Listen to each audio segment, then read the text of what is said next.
Initializing Ethereum protocol. Establishing link to Cloud Citadel.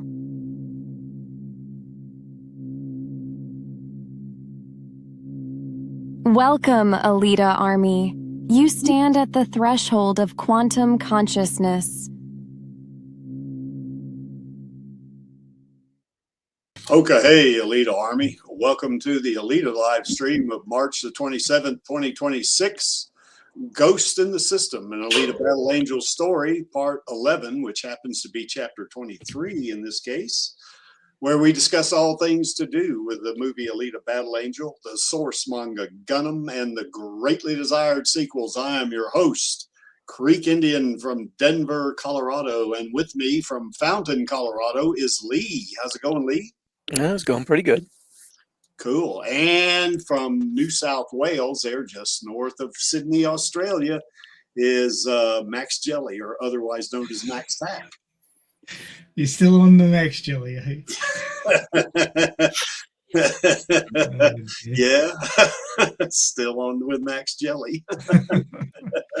Well, I couldn't leave you two Coloradans to do everything, so I had to sneak in while the credits were rolling. Yeah, that's right. So, oh, guess who showed up? Holy moly!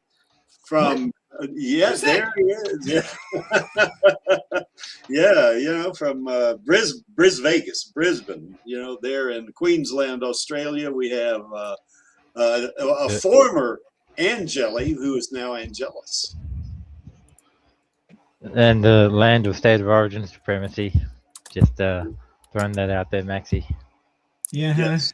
I didn't even know that it played one. That's how much I keep up with it.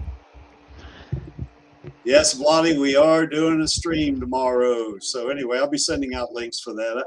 I don't like to send out links to Radio Chaos for two reasons. Number one, before the Alita live stream link is because for one thing, people get confused. They click on the wrong link and all that. And sometimes the Creek messes up and sends out the wrong link for the wrong thing. You know, so if I kind of do it, you know, serially like that, then you know, it kind of cuts down on the errors, you know. So anyway, but yeah, Vladi, we are going to have a stream tomorrow. It's going to be a manga reading too. No, it's not a manga reading. It's about Elf and Swerve, I think. That's right. Yes. Elf and Swerve. Yeah, AR-11 and AR-12. So Angelus, how are things down there in Vegas? Nice and cool. It's kind of cool here too, isn't it? Yeah. Go ahead, Angelus.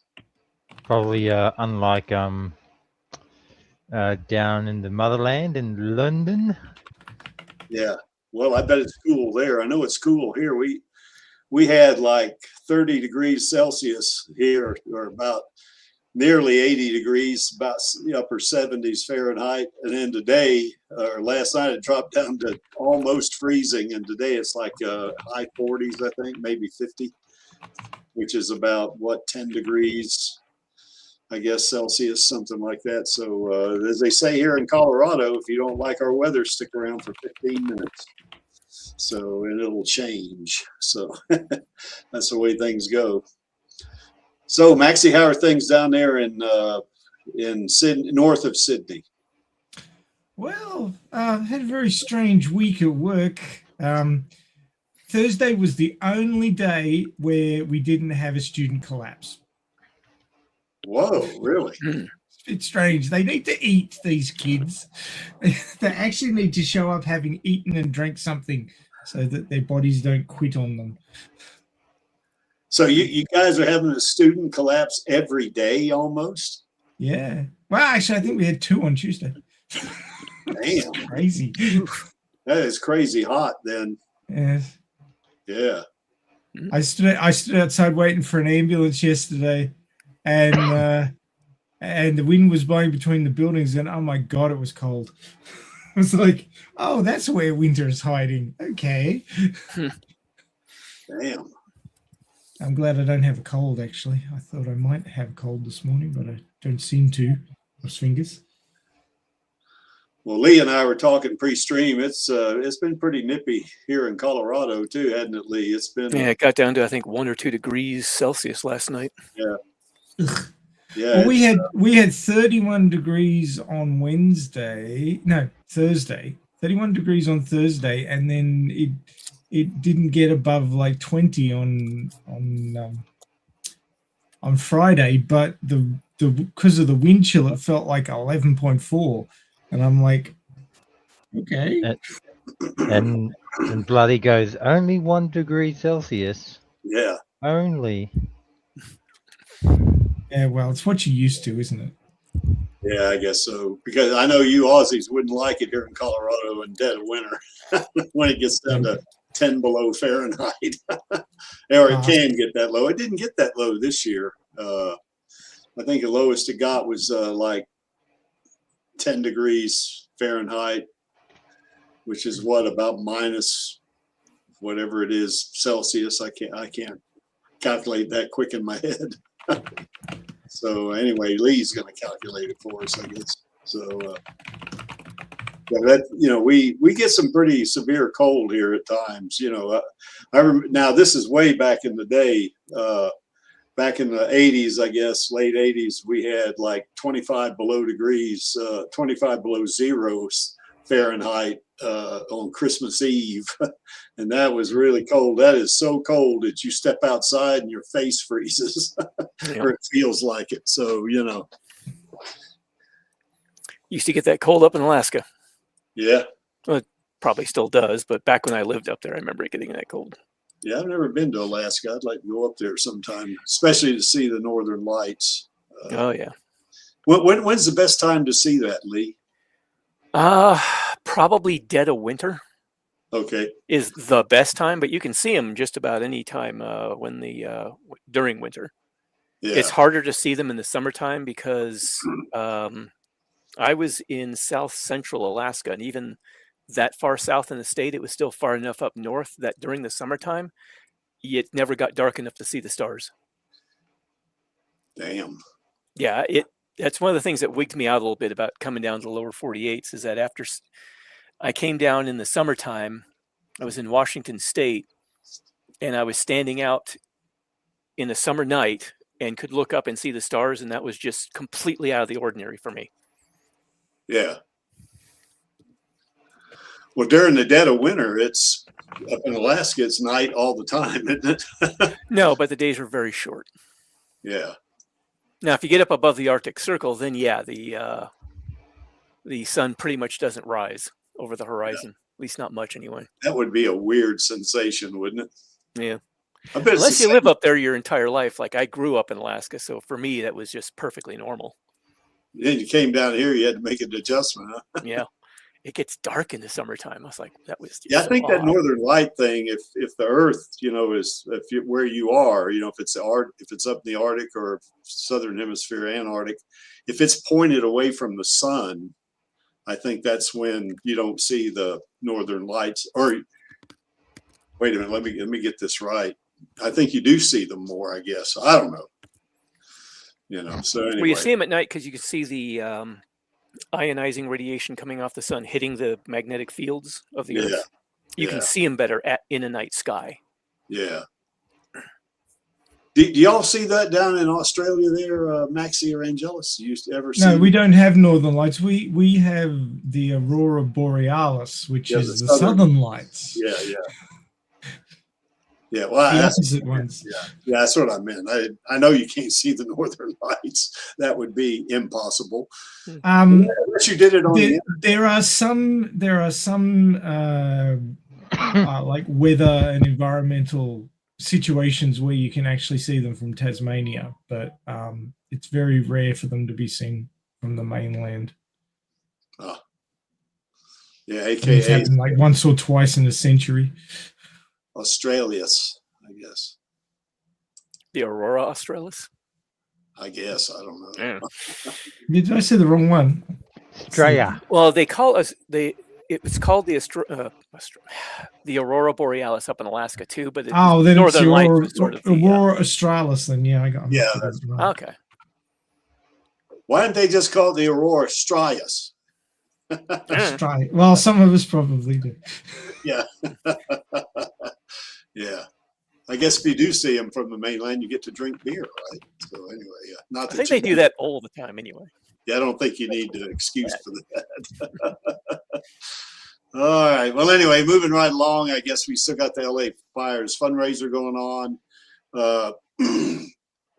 We have $1,700 we've raised, and every dime of this money goes to the greater good charity. We don't keep any of that. None of us on the panel here, or certainly the Creek or anybody else, we don't take a percentage of this. It's every dime goes to the greater good charity to help the fire victims there, and primarily in the Palisades community, I guess. We haven't had a donation for a while. It's been sooner than 1 year, but I mean, it's as you see there on the list, but it's been a little while, and I think they still are recovering from. It's been a year and 3 months, and these people are still struggling, with a lot of that. So anyway, if you got any extra money that you would like to donate, there's the link below the image on the screen. That link is down in the description. You click on it, it takes you to the website, and you can donate as little as £1, $1, €1, one dinero, or one whatever, no amount is too small, and I don't think you can give 1 penny. I don't think you can do that. But I mean, if you got any extra, let's help those folks out, and try to do the right thing by these folks. And we got the Alita sequel petition going on, and I did a little bit of a promotion of this in one of my videos, and I think we added like maybe 2 or 3 signatures from that, I guess. So it's kind of leveled off a little bit. So I think this coming week I'm going to put some money in there, and try to get that thing going again. So anyway, there's the link you see there below the image on the screen. That link is down in the description. Click on it, takes you to the website. You got to enter your name and email address for this, but you can specify that to be anonymous, just like you could for the fire victims thing. You can specify anonymous for that as well. And you've signed the petition when you do that. Now with this one, which is optional, you can actually donate, or you can invest, I guess you could say, a little bit of money on there, and they will promote it. And I don't know how change.org promotes the sequel, but if you put a little bit of money in there, they will, they'll do some form of promotion, and I know it helps, because I put money in there in the past, and it'll add, maybe, depending on how much you put in there, it's probably 50 cents per dollar or something, or 50 cents per signature or something like this. I'm not sure what it is, for sure, but if you can donate there, but you don't have to, as long as you sign the petition, so we can keep reminding Disney that we want this sequel, and we're not giving up. We are going to continue to do this.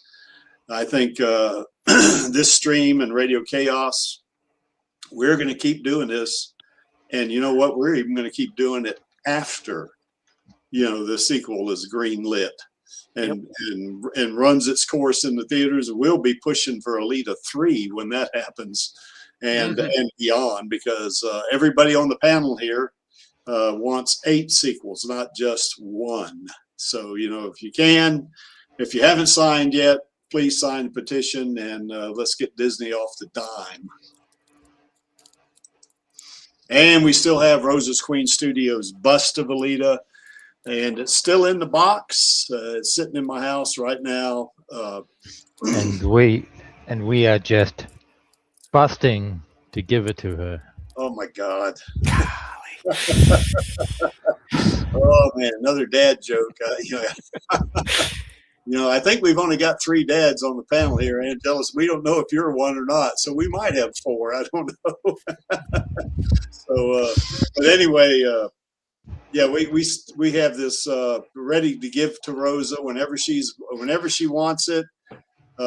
you know, she can just, you know, she can contact me. She has my contact information. So, or shoot me an email or something like that. I suspect that'll happen when they green light the sequel. That's when we'll probably hear from her, you know, and she does want the bust. She told me she wanted it. So, you know, and I mean, I remember telling her that, and she was pleasantly surprised, you know, that we had this, because she's not on the internet anymore, you know, or if she is, she kind of stays behind in the shadows, you know, I guess you would say. But she, I did tell her the first time I saw her at the Pasadena Playhouse, I told her that we had this bust for her, and she was delighted by that. And when I went back to see her the second time at Pasadena Playhouse, she told me she wanted it, you know. And then when the four of us, I guess, Angelus, Vladi, Smendrick, and I went to see her at the Harold Pinter Theater, you know, we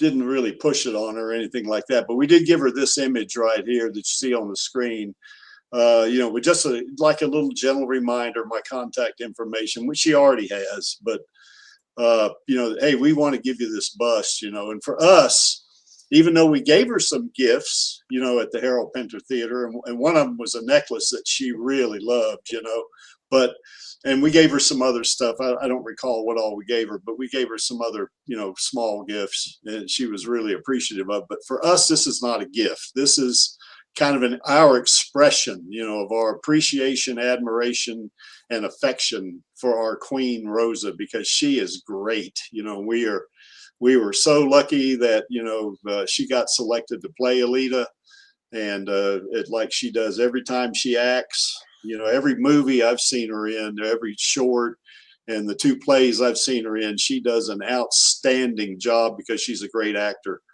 But, you know, we want her to have this, and she wants it. So we'll get it to her eventually. So there's no rush on this. You know, I mean, whenever they green light the sequel, I suspect that's when we can, you know, kind of get this thing going, you know.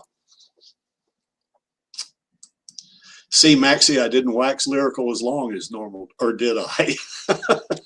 Maybe I did. I don't know. But it was enough. It was enough. Yeah, it was borderline. Yeah. So anyway, we got the Alita Gaming Network going on, and of course, you know, the last I checked, which is not this past week, but the week before, I think we had like 54 members, and it's not big because we're not really pushing it. You know, I mean. We do promote it a little bit, you know, on this stream and on Radio Chaos, but we're not really promoting it in a big way, because I think a lot of the folks that are members of this network kind of like it being small, you know, that way it's a little more intimate. But if you do live streaming, you know, you can put your links, you know, in the network itself. If you write fanfics, like the fanfic that Lee is going to read for us tonight is in the fan fiction channel, so you can go read that there as well. Maxie actually has a fanfic in there as well. Both of their fanfics are like novels, so if you want a really good comprehensive read, you know, you can go read either one of those fanfics. And I know Maxie, he reads his fanfic on Radio Chaos when the Creek is not able to you know, manage a stream. We have to do a recording, but we also have shorts there as well. I mean, for instance, Channel Does Not Exist has several short fanfics out there. Panini Freak has got a fanfic out there, and the Creek has got a fanfic out there. So you can read some new stories about Alita, you know, even though it's not canon, it's still enjoyable. And you know, you could still get that, you know, you could kind of maybe slake your lust for the sequel a little bit, you know, for the fanfics, reading the fanfics rather. If you do artwork, or you say do videos, you can either upload the content or the links there on the User Creations channel. If you do content that's not Alita related, you can put that in the off-topic channel. If you want to jump on the network and you want to talk to other people in the network, we got 3 voice channels for that. And these channels are not streamed ever. So, you know, you just get into that channel. You don't have to schedule it or anything like that. If you're a member of the network, you just get into that channel and you can invite other people, your friends that are in the network, and you can get on there and, just talk to each other. You don't have to turn your camera on if you don't want to. If you're having a bad hair day, then you can leave your camera off. It's not a big deal. And you can do things like share your screen and show photos, show maybe some artwork, some videos or whatever. You can do that, or you can play games. I know Vladi and Smendrick were in the gaming channel there for a while, playing various games. I think they were playing RoboCop at one time, I think. But you can get on there and just, have fun with that. And we do have watch parties. Like, for instance, this past, when was this? Last Sunday, I guess it was. Sunday, I think it was, yeah. Yeah, we watched, Murderbot. Yeah, Murderbot. That's right. That's pretty good. They had to rewatch, the first 2 episodes because the Creek didn't make it the previous week. But it's a really nice, really good story, But and in that case, here's an example. They didn't have to ask me to do this watch party; they just did it. And you can do the same thing if you're a member of the network. Now, I know I've done some watch parties on here. Certainly, we've watched Alita Battle Angel like 3 times, I think. And we've watched some other Rosa content. We watched that short she did called Good Crazy, and we love the heck out of that. We've watched her Star Trek short 3 or 4 times. I'm not sure how many times, but it's been a few times on that one. We watched Chariot as well, and that was pretty good as to boot. We've also watched some other stuff that's kind of Alita related. And certainly when we watch Murderbots, you can see parallels with Alita, but certainly it's not Alita. But, we've watched like Ghost in the Shell, both the live action movie with Scarlett Johansson and one of the anime episodes. We watched that.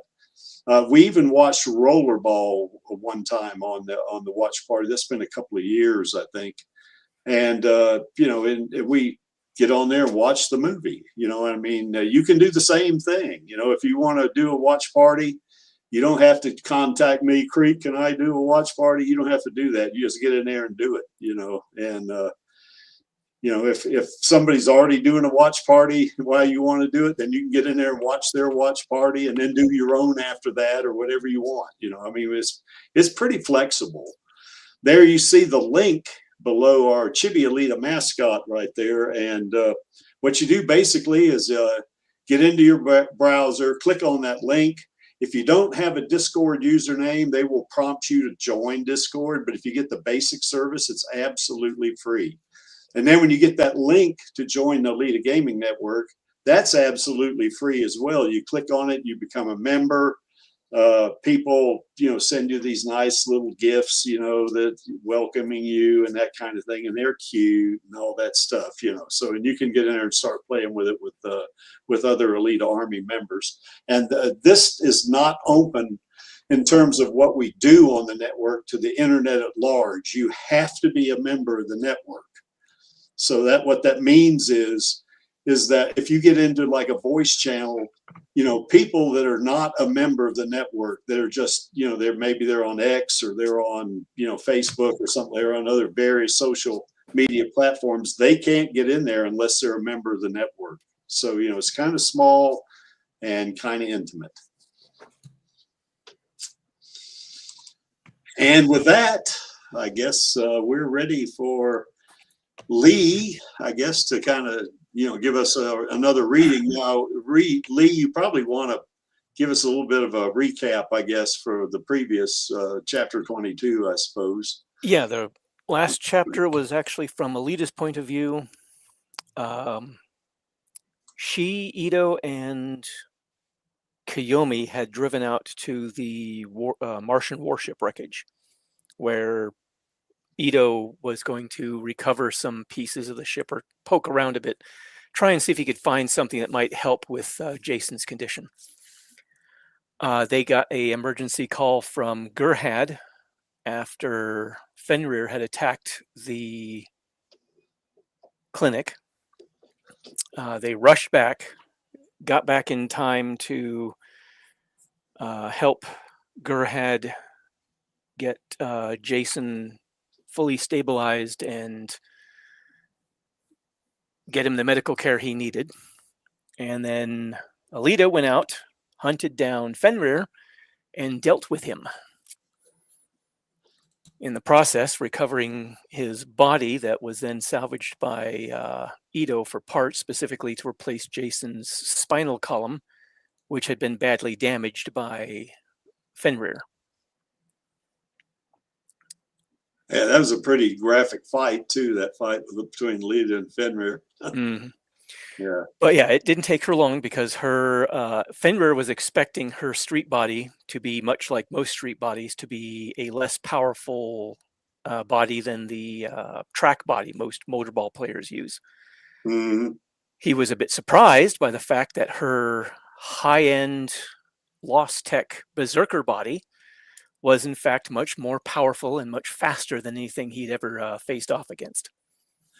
Yeah, he mistook her Berserker body for just a standard civilian body, didn't he? Yeah, well, most people probably would. I mean, it's lost technology. Yeah. It's not produced anymore. So who would expect something like that? Yeah, that's right.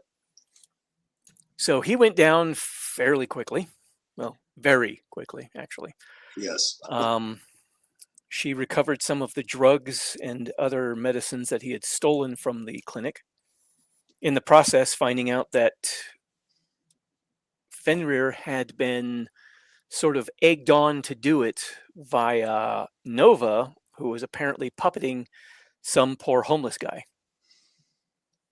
So she got all that recovered. She brought it all back, found out that the neighborhood had given a lot of gifts and supplies to Ito to try and help him in his time of need after the clinic got broken into. She got some help from her teammates who had watched over the clinic while she was out hunting.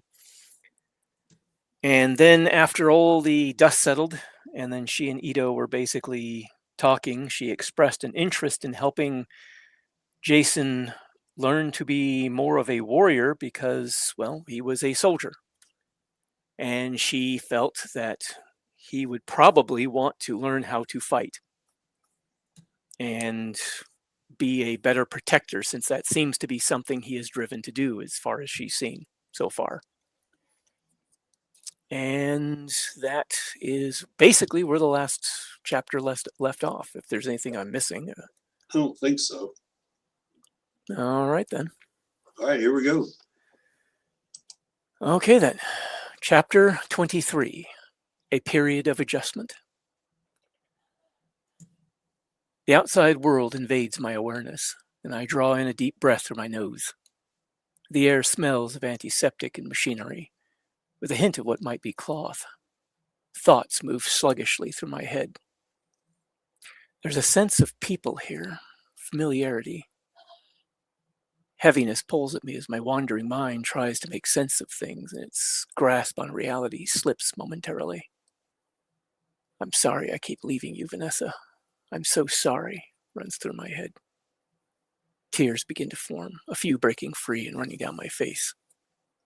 My eyes open and vision slowly swings partway into focus.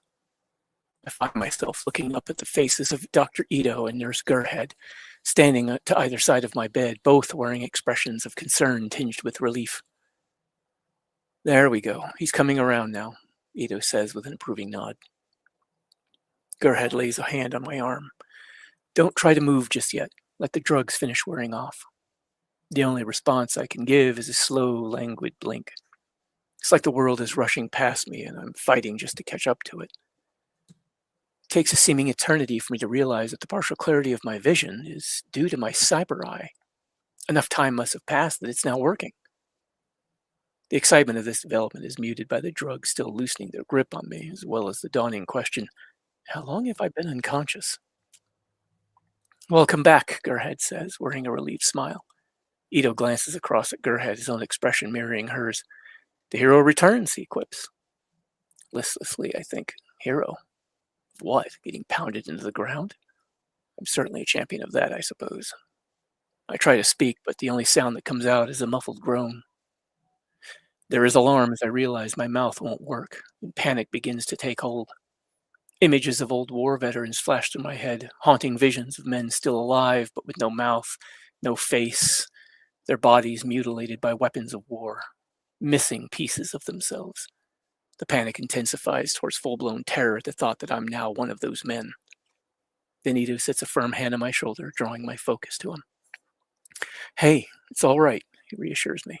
Your jaw's been wired shut and covered in bandages while the muscles finish healing from the surgery. We had to paralyze many of your facial muscles in order to ensure they would properly heal and attach to your new bones. You'll also be staying in bed for a few more days so that your back muscles can finish healing. He gives me a brief pat on the shoulder. In the meantime, we've moved you to more comfortable quarters. He gestures around, showing me that I'm in my room, as opposed to recovery. A few bits of medical equipment have been added to the decor. It's now that I notice Alita standing at the foot of the bed. The smile turning up the corners of her lips is slight, but it lights up her large eyes. Almost hesitantly, she asks, "How are you feeling?" My head is rapidly clearing up, but I'm now feeling a strange twinge along my spine. Not really painful, but weird, almost like there's something trying to crawl up my back. I raise my hand, intending to give a so-so gesture, and see that it's in a full cast, with each finger in braces to keep them immobile. With a nod towards my arm, Ito quickly explains. That stunt you pulled with the shell I was working on, it shattered your hand and forearm. It should heal back to normal. His lips momentarily press into a thin line. I would have left you under longer to let you heal more fully, but we were worried about some of your vitals. You seem to be having some kind of reaction to the drugs we had you on. Ito glances over at Gerhead and Alita, then says to me, "For now, you need rest. A medically induced coma can take more out of you than you might think." A gentle, almost fatherly pat on my shoulder. "Welcome back." A vague nod as weariness and vestiges of drug-induced fuzz fill my head. Gerhead lingers as the others leave. She fusses over me some, making sure I get some water in me through a feeding tube stuck into my mouth through the bandages, and makes a last-minute check that things are in order. She smiles and says some things that my tired brain fails to catch, but they sound warm and caring. I try to smile in return, but my mouth won't cooperate. It takes me a moment to remember why. Then darkness slips over me as I fall against my will into a troubled sleep. It's been almost a month that I've been in that induced coma. During that time, they did what they could to repair the damage I'd suffered. The only natural bones I have left in my body are the majority of my pelvis, which has been reinforced against the encroaching calcium loss I still suffer from. My right arm and hand and bits of my skull that weren't replaced with metal alloy. Rather serious loss of bone density is cited as one of the reasons for the replacements. The extensive damage from Fenrir's beating is, of course, the other. All of the metal replacements were custom prepared by Ito and Gerhead with a porous ceramic covering that allows my organic musculature to attach as if they were natural bones. His explanation also provides an answer to why my back is feeling weird. They had to replace my entire spinal column after Fenrir practically shattered my old one, slamming me into the concrete floor. We were lucky your spinal cord itself was undamaged, Ito explained to me during one of his frequent visits. Otherwise, things could have been much more complicated. Seemingly as an afterthought, he added, "Normally a complete spine is fairly expensive. However, Alita managed to locate a good quality one for you. Other new additions are a number of synthetic organs that monitor and maintain an artificial blood supply, a nanotech variant of heart's blood that will bolster what little natural blood my body can still produce. With so little organic bone left in my body, there's just not enough marrow to replace my red blood cells as they naturally die off, among other complications that less than normal bone marrow results in. This nanotech variant is the same artificial heart's blood used by full cyborgs to keep their brain fed and oxygenated. These blood cells, being essentially a form of nanotech, don't die off, but they do wear out and need replacing as part of regular maintenance. One result of these new changes is that my diet will need to be altered slightly. My newly installed systems require an intake of certain synthetic compounds in order to function at peak efficiency. These compounds can be added to any food I eat, and any restaurants will add it on request, usually for no extra charge due to their inexpensiveness. My body's natural systems will take care of it from there. In between frequent visits from Ito and Gerhed performing medical exams, Alita is frequently by my bedside, talking to me or even reading. I find this surprising given how busy she often is. When the painkillers first kick in, when I'm less than lucid, I could almost swear she was acting toward me the same way she might towards a family member. But that can't be the case, can it?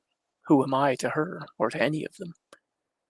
Kiyomi even finds time to drop in for a couple visits, bringing me a small stereo system she built herself and a little digital storage device with my entire library of music on it. The promised digital copies so I can listen to my own music again. I do my best to express my gratitude. It was incredibly kind of her. There's even a quick visit from Roman and Saza, the last people I'd expect to get a visit from.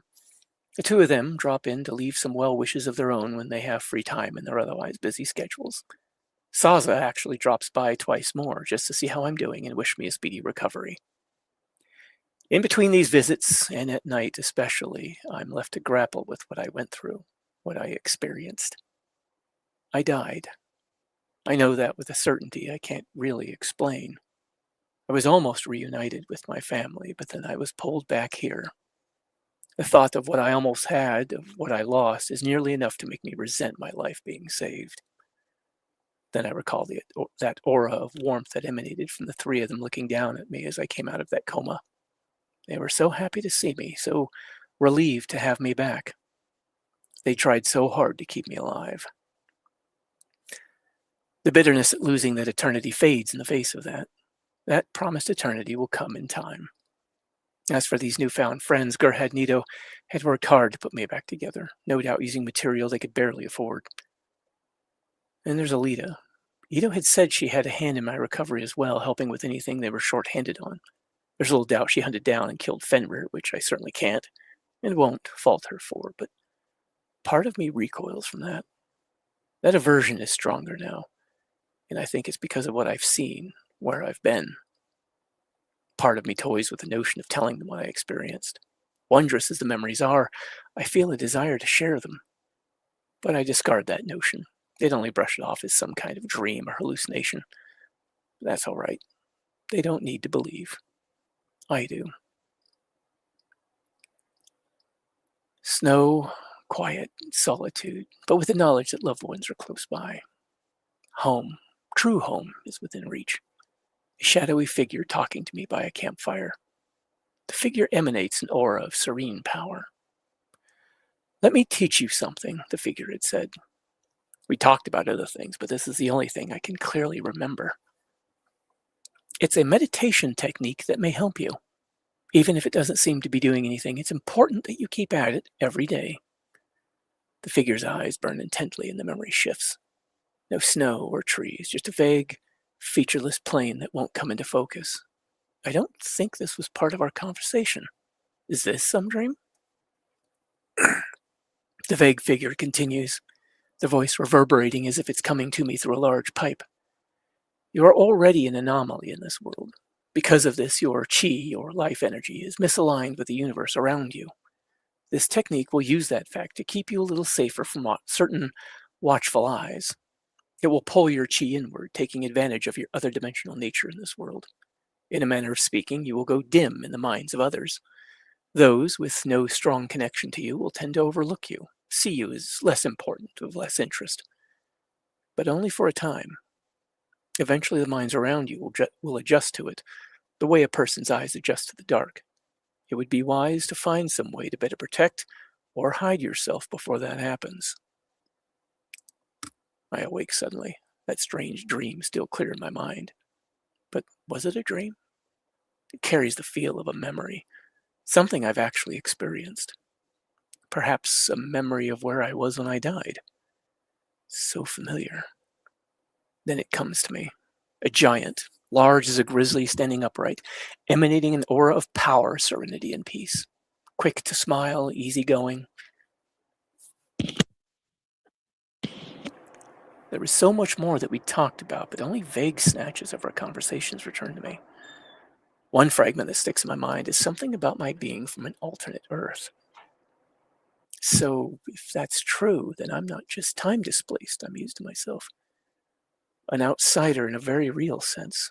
Wouldn't that make me a dimensional alien? Is that why some things don't work the way they're supposed to with me? Because I'm not native to this universe. For a moment, the world around me feels detached and alien. By the time the first light of dawn is filtering through the window, my uneasiness has faded. I consider the dream and the information the stranger imparted. I've never been a big believer in chi or auras or what have you, but in light of what I've experienced, I'm willing to consider certain possibilities that before I'd have dismissed out of hand. Taking a deep breath, I clear my mind and follow the stranger's instructions. I find that if nothing else, this meditation does seem to help my state of mind.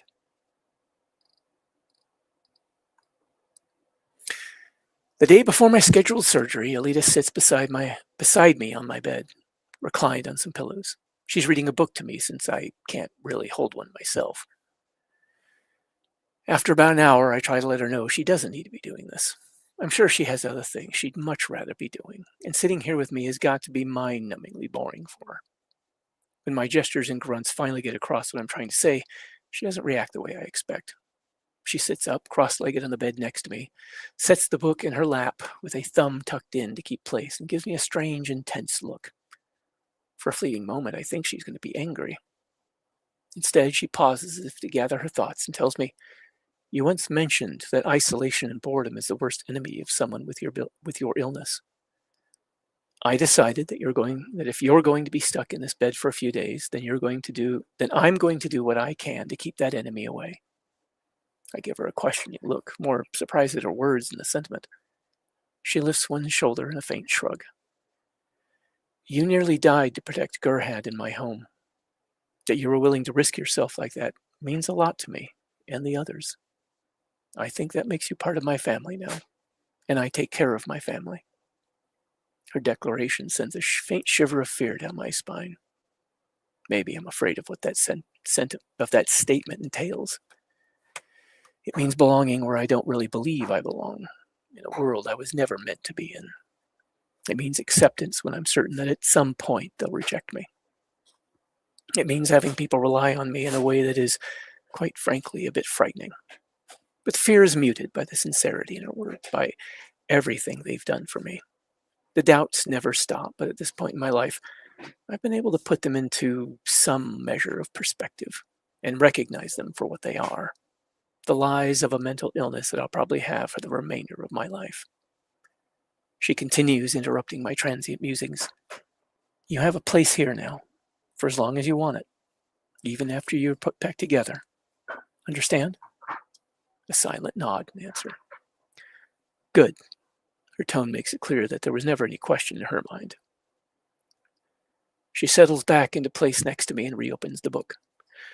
"By the way," she says with a knowing smirk, "I told you so." Puzzled by her comment, I merely look at her, making a questioning sound and shrug. Her smirk becomes more pronounced. "Don't you remember? A while back I told you you'd be surprised what you can do when you have only one arm." It takes me a moment to recall that morning in the study as I sat next to her in the wheelchair and scoffed at her comment. A muffled chuckle escapes me as I nod, silently relenting her point. Yes, you did. The day of my surgery finally arrives. Well, installation might be more accurate. It's just after closing. I'm the only patient here, and we're gathered in the operating theater. First, the bandages are removed. Then, with a firm but gentle pressure, Gerhard pulls the wires out of my jaw, causing me to wince in anticipation of pain that never comes, thanks to the local anesthetic she applied along the gum line.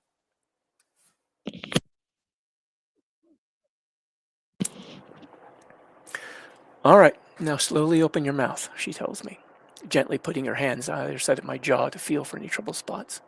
Carefully following her instruction, I'm half expecting some last-minute complication to pop up. Aside from some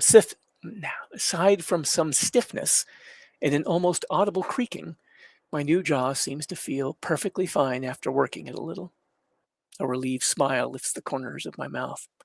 It's been a little over a month now since Ito and Kiyomi placed my cybernetics in that circle of trees, but Ito had wanted to wait until he was certain that my body, particularly the spine, was fully healed before trying to attach my new limbs. Although these limbs are lightweight models with no more strength than what an adult in peak physical health would possess, they could still cause stresses that might damage my body if the cybernetic parts aren't properly integrated. One poorly healed back muscle that isn't completely united to my new spine could result in a cascade of tears and splits that would lead to injuries that could take months to heal or even require more surgeries to fix. So, how's it feel? Gerhard asks. Running my fingers along the side of my jaw, I reply, it feels good as new. My own voice sounds odd to my ears after so long silenced. I work the jaw a few more times to loosen the muscles, enjoying the sensation of being able to use it again. At least it's doing better than certain other parts of my body. Lowering my hand to rest it back in my lap, I glanced down at it. After Ito had taken the cast off, it had become apparent that I wasn't ever going to be able to use it normally. The damage done to it when that makeshift weapon had blasted out of my grip, combined with keeping it immobile during healing, had allowed what started as minor early onset arthritis to grow into something worse. I can use it, but manual dexterity and strength have both been reduced. Even its appearance has changed, though it's not noticeable without closer scrutiny. The joints are a little knobbier, the fingers are just a little crooked, and it hurts to do even little things with it. When Ito first saw the condition of my hand, he had offered to replace the full arm, citing that it would only get worse. I had been surprised to learn that he had taken a lot more out to that circle of trees than just my initial limbs and some equipment. As he had explained, well, of course, I knew I'd need additional parts at some point. So even with the uncertainty of whether the circle would work, he gambled that it would and put a nice little stockpile out there to be altered just for me. Of course, this means that now they can't be used by anyone else. Part of the reason I'm so surprised he would commit so much of his stock to something like this.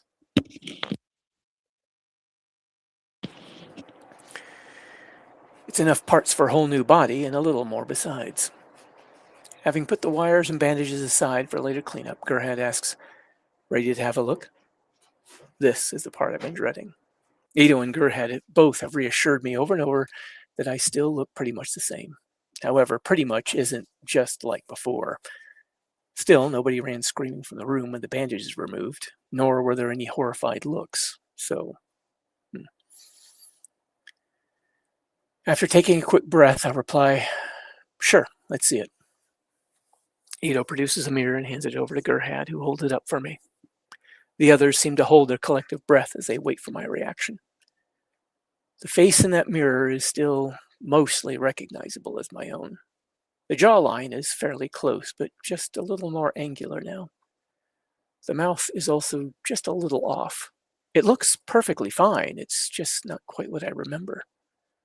Then there's a tracery of scars that cover my lower face, from the nose down and all the way back to under the earlobes. They're thin and faint, but visible reminders of where Ito rebuilt my face.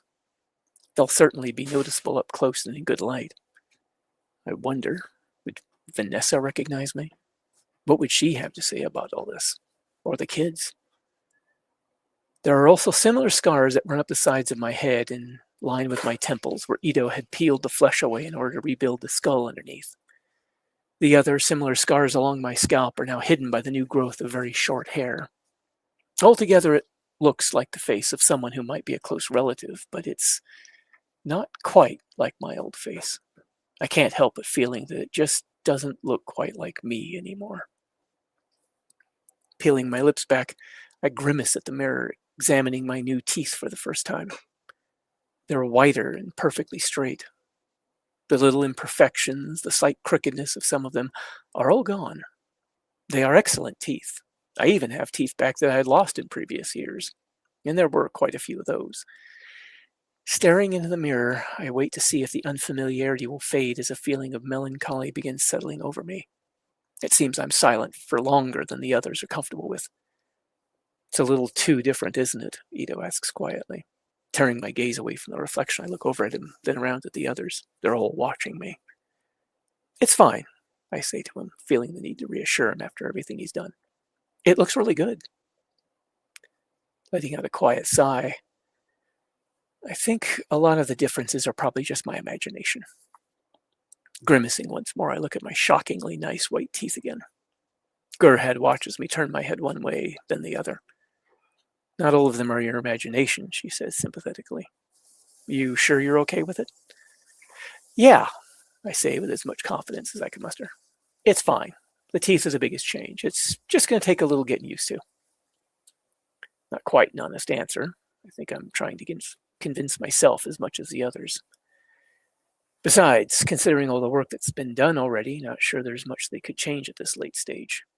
What's wrong with the teeth? Alita asks. Well, I guess it's just that they're so odd. I glance apologetically at Ito, hoping he's not offended by an offhand comment, but he appears perfectly at ease with my assessment. Alita looks a little taken aback at my assessment. Odd how? They look really nice, perfect even. Finally giving up my dental examination, I turn to her. That's just it. They are perfect. My teeth were never perfect. It's just not something I'm familiar with. With a faint shrug, I rush to add, like I said, it's just going to take some getting used to. Another shrug, as if I can physically shrug off these doubts. Ito nods understandingly.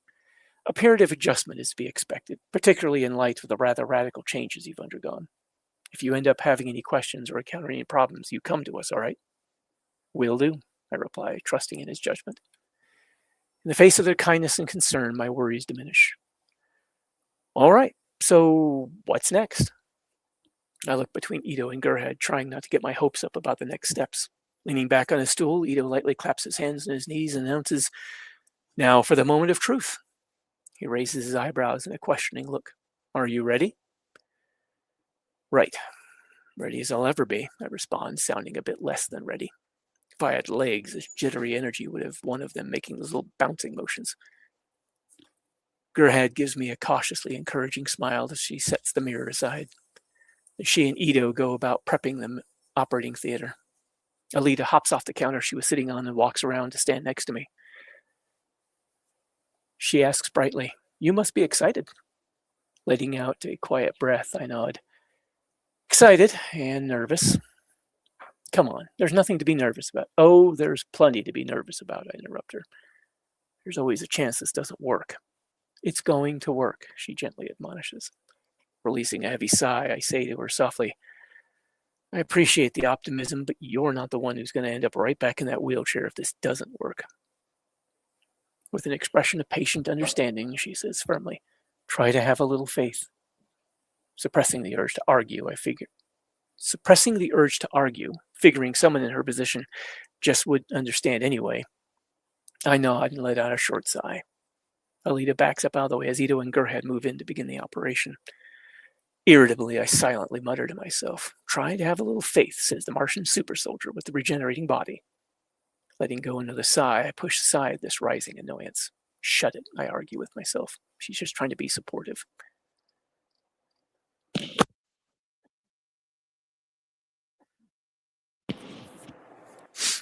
Equipment is fired up, monitors flicker life, and my new limbs are laid out on the operating table next to the fittings they'll be installed on.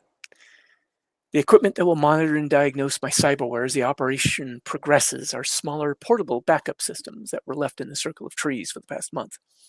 As they're smaller, they'll rely on their own internal batteries, as well as my truck's alternator and battery for power. That also means they're limited in what they can do compared to the larger, more powerful systems Ito would normally be using. But Ito's certain they'll suffice for what's needed.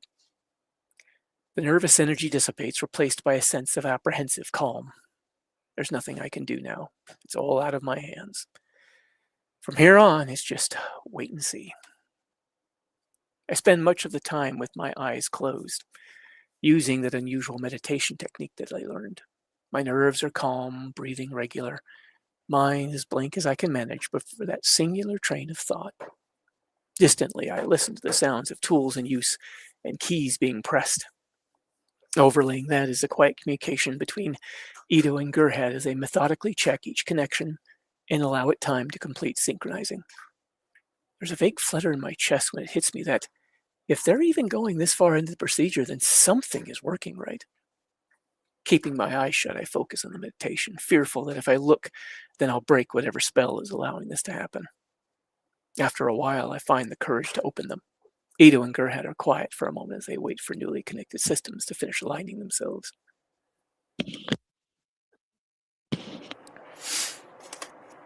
During that lull, I find myself compelled to ask, "Do you believe in heaven?" The question isn't directed, just thrown out into the room. I open my eyes, curious as to their responses. Alita looks thoughtful for a moment, then merely shrugs from where she stands a short distance away. Gerhard replies, "I can't say I do, no." Ito glances at Gerhard, then answers, "Well, if you're referring to a proper afterlife, I can't say I do either, but I like to think that something of us lives on after the body dies." Gerhard looks over at me from her work. "You do, I take it?" "I'm inclined to," I reply with a disinterested shrug. Then after a short pause, I ask, "Ever heard of any kind of technology that allows dimensional travel?" Everyone ends up looking to Dice and Ito, the man from Zalem with his big brain and extensive education. Ito lets out a brief sigh as he turns his attention to adjusting some settings. There were some old stories, some theories, nothing I would put much stock in. Besides, such subjects were never my field of study in any event. His gaze briefly meets my own. "Why do you ask?" I'm quiet a moment as I consider what to say. Should I tell them about that strange traveler? We had some theories about that sort of thing back in my day, so I was curious if anything came of them. Ito nods absently. Then the cybernetics finish aligning and the two of them return to focusing on the operation.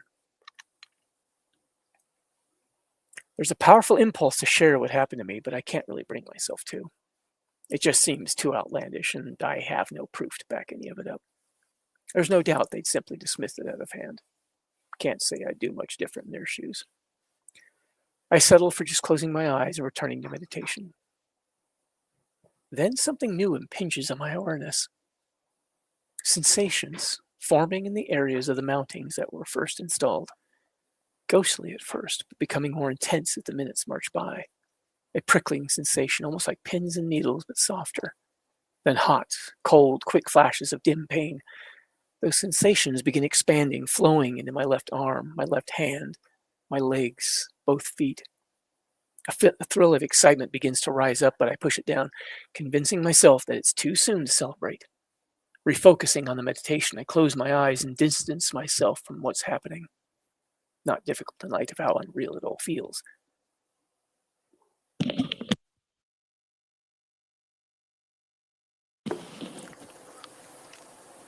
Ito's voice brings me back to the present. "Jason, it's done." Slowly opening my eyes, I see Ito and Gerhard looking down at me. With a distant storm of emotions buzzing in my head, I blink at them a couple times, unsure of what to say or do. An irrational need to hold still seizes me, as if the slightest movement might jostle something loose. Moving only my eyes, I look at the two of them and ask, "Okay, so, what now?" It still seems like far too much to hope for that it actually worked.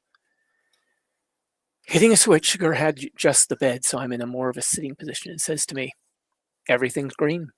The limbs are now fully integrated and communicating with your body's nervous system."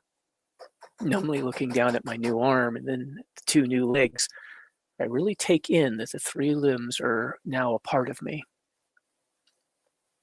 All three have a slender athletic build, similar to my original limbs. All three are of a matching style, like they're part of a set. Considering the variety of salvage he's forced to work with, Ito no doubt put a lot of work into custom building them. Light, sharkskin gray coverings with deep blue trim enclose the inner workings of each limb.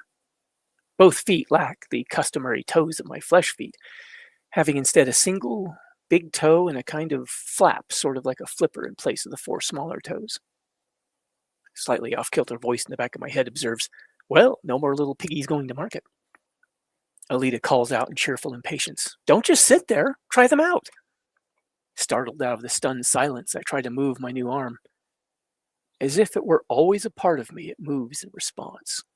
The hand lifting from the operating table and coming up to eye level. I can feel the motion of it, feel it obeying the mental command as effortlessly as my old one. I can feel the weight of it, its sheer presence at a point on my body where there had been no arm. Turning the hand palm up, I wiggle the fingers and thumb, watching the precision machinery that I can see through the smoothly articulating cover plates work with each movement. A wave of vertigo splashes over me as this new reality washes over me. Will you look at that? I say, my voice quiet and shaky with the flood of emotions. I'm left-handed again. My eyes mist up, but I take a deep breath and blink back at the tears. Alita comes over to join Gerhard and Ito as they cheerfully congratulate me on finally getting my new cybernetics. Much of what they say passes right by me as I'm dazed by this turn of events, however expected it was supposed to be. Ito brings us back on track. All right. This is a big first step, but there are still some last-minute checks we should go through. He and Gerhard begin a quick routine of tests to ensure sense of touch and motor control are working as normal. Everything checks out.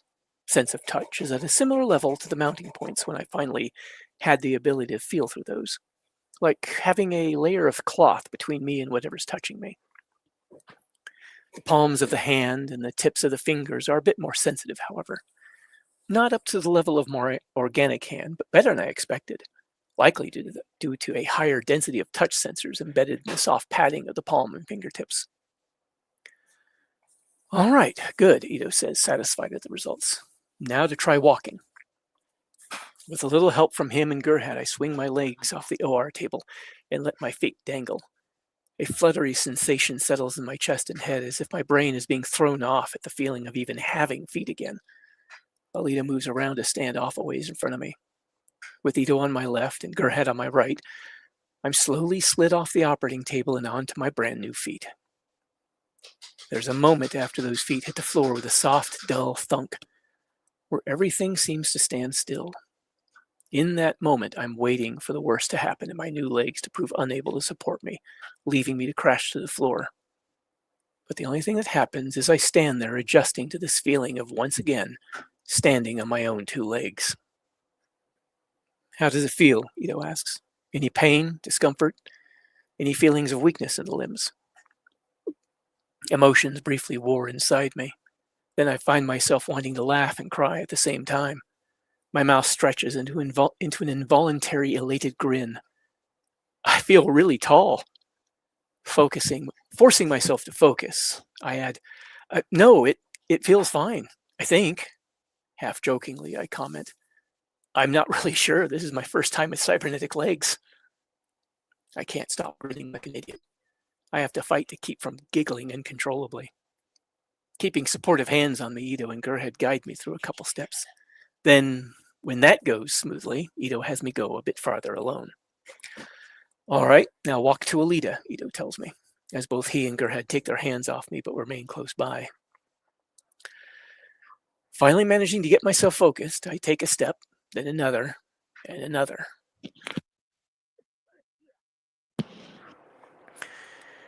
Before I know it, I'm standing there grasping the hand Alita held out to me. Only I don't feel like I need any assistance. Hell, I feel like I could just keep on walking. My breathing becomes a little labored as the elation and excitement starts to intensify, and I can't help but laugh. Turning back to Ito, I say, it's like they've always been a part of me. Ito chuckles and nods. Excellent. That means the integration's proceeding very nicely. Your balance looks normal. Definitely a good sign. Alita lets go of my hand and puts both of hers on her hips, looking me up and down with a pleased expression. Didn't I tell you? She says with a self-satisfied tone of I told you so. In response, I raise an eyebrow and playfully shoot back. Didn't you used to be taller? On my new legs, which bring me back up to my pre-amputation height, she's now 30 centimeters shorter than I am. Smirking impishly, she narrows her eyes and replies in a low voice, Watch it, old man. Her smirk spreads into a broad smile that, combined with the euphoria of the moment, is enough to set me off into a fit of giggling. The euphoria and joy at being able to walk again suddenly fades, leaving me with a feeling of calm and peace. Tipping my head back, I close my eyes and let out a long, slow breath. Letting my mind drift, I immerse myself in this feeling that is so otherworldly and indescribable. Despite the weight of my new limbs, it's as if I'm lighter somehow, more free. There are just no words for it. From behind me, Ito asks, Jason, is anything wrong? There's a faint ring of concern in his voice. Opening my eyes, I look down at my hands. Closing the cybernetic into a fist, I once again focus on the sensation of its just being there. The only thing that tarnishes the moment is being unable to get my organic hand to painlessly do the same. Still looking down at my hands and my new legs, I say almost breathlessly, God, this feels great. My eyes mist up again as I send up a silent prayer of thanks. Father in heaven, thank you for granting me this miracle, for delivering me into the company of these people. After accepting a hug from Alita and Gerhard, I give Ito a quick hug and a pat on the back, though it's a bit awkward as such a show of affection is rather uncharacteristic for me. Unable to find better words to express the extent of my gratitude for everything they've done on my behalf, I settle for a simple, sober thank you, all of you. Alita glances toward Ito and Gerhard. So, what's next? He should probably get dressed, Gerhard observes dryly. Sounds like a good start, I agree cheerfully, once again feeling giddy. Gesturing to the operating theater, Ito comments to Gerhard, let's get this cleaned up while he's doing that. He looks relieved, and I remember how he always seemed so frustrated at being unable to fix me the way he could anyone else. Finally getting my cyberware working must be an immense weight off of him. He seems more chipper now that I think about it. Heading up the stairs, I carefully but successfully navigate them up to the second floor. Entering my room, I close the door and make my way over to the bed where my clothes are laid out in anticipation of this moment. Slipping out of the gown, I sit down on the edge of the bed to put my pants on.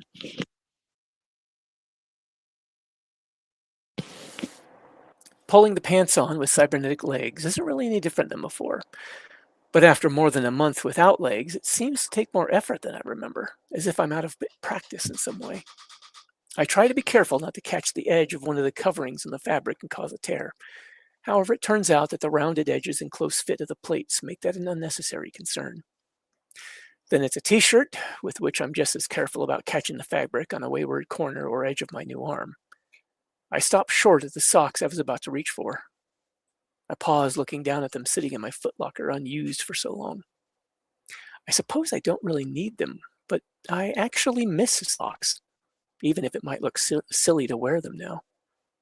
Picking out a pair, I sit down on the edge of the bed again and pull them on, enjoying the feel of them fitting comfortably over my new feet.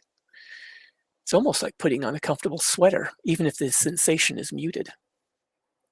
While putting them on, I discovered that the bottom of my new feet are covered in a heavy-duty rubberized material, almost like what's used for car tires. Unlike the softer pads on my fingertips and palm, they have a lot less touch sensitivity, while also providing good traction. They feel a bit like wearing thin-soled sneakers. Having donned socks for the first time in what feels like years, I give my feet a looking over. A few angular edges are visible through the fabric, but for the most part, they look like any other feet wearing socks. Once again, grinning and feeling high as a kite, I head back downstairs, taking it careful on the stairway. Balance has been good so far, but I don't need a spill down the stairs, putting me right back in that recovery room so soon. Getting back, I see Ito and Alita finishing the last of the cleanup, while Gerhard is waiting at the base of the stairs for me. In her hands are my old combat boots. With a cheerful thank you, I reclaim them from her. After getting myself settled on the couch, Gerhard informs me, Your boots weren't made here, and almost all of the footwear made in Iron City is designed for anyone's everyday use, even cyborgs. Mechanical feet put a bit more strain on footwear than organic feet, so we had yours redone with a bit of reinforcement. Really? Well, thanks. I fear I'm sounding like a broken record at this point with a thank you this and a thank you that. I want so badly to express to them how grateful I am for everything they've done, but can only ever seem to fall short. Half smiling in suppressed embarrassment, I ask, It's not a problem if I want to wear socks, is it? Her face lights up with amusement. Socks are fine, though you might find they wear out pretty fast compared to having organic feet. Another nod as I finish tying the laces on my boots. As my socks wear out, I may just dispense with them altogether. Straightening up a bit, I look down at my handiwork, pleased with how my new hand and arm are already feeling so natural. Even after all this exposure to them, indirect as it's been, I can't help but wonder at these amazing prosthetics. It's almost as if my missing limbs had just been numb and asleep this whole time, and now suddenly they're back, stronger than ever. I wonder if other people with cybernetic limbs feel this way, but decide to put off asking for later, still enamored of this new change in my life. Alita and Ito finished cleaning up just as I stand up to admire my handiwork. Holding my hands out a bit from my body in a sort of ta-da gesture, I look at all of them and declare, I can win arguments again! For a moment, they all stare blankly at me, as I just stand there in that same pose, looking back at them, waiting for one of them to get the punchline. I finally have a leg to stand on. After a couple awkward heartbeats, Ito chuckles softly and just shakes his head, returning to his task. Gerhard's and Alita's reactions are more along the lines of pained amusement, with Gerhard groaning audibly and shaking her head at me. Alita actually rolls her eyes. Don't ever say that again, she says, unable to quite hide the laughter in her voice. That was terrible. Feigning indignance, I put my hand over my heart. Madame, you wound me. She smirks and fires back. Only if I have to. She punctuates that with a gentle, playful poke in the sternum.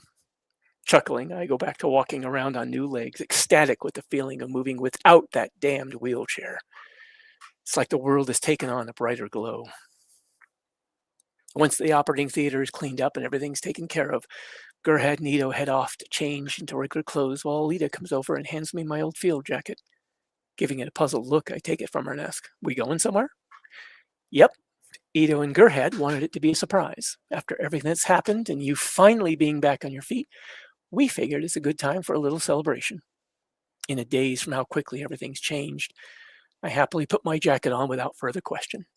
Once it's settled, I look down at my new left hand. Slowly flexing it, I muse aloud. It's unreal how natural this thing feels to use. How well these things just work. Alita makes a small gesture at my right arm. Just imagine how well two would work together. Despite this aversion to having more of my body replaced, I know she's right. As Ito has pointed out during my convalescence, there will come a time when the arthritis in my right hand is going to spread to my wrist and elbow as the joints worsen and continue to break down. Once that happens, combined with this loss of bone density, there will be no avoiding the need for a new arm and hand. I can't help but sigh heavily at the prospect. Letting my hands fall back to my sides, I reply, maybe someday. My gaze is briefly drawn to the wheelchair I had been using, now sitting almost forlornly off to the side, banished to an out-of-the-way corner. I'm struck by oddly mixed feelings about finally being out of the damn thing. It had become such an important part of my life, and seeing it abandoned there seems to mirror something within myself.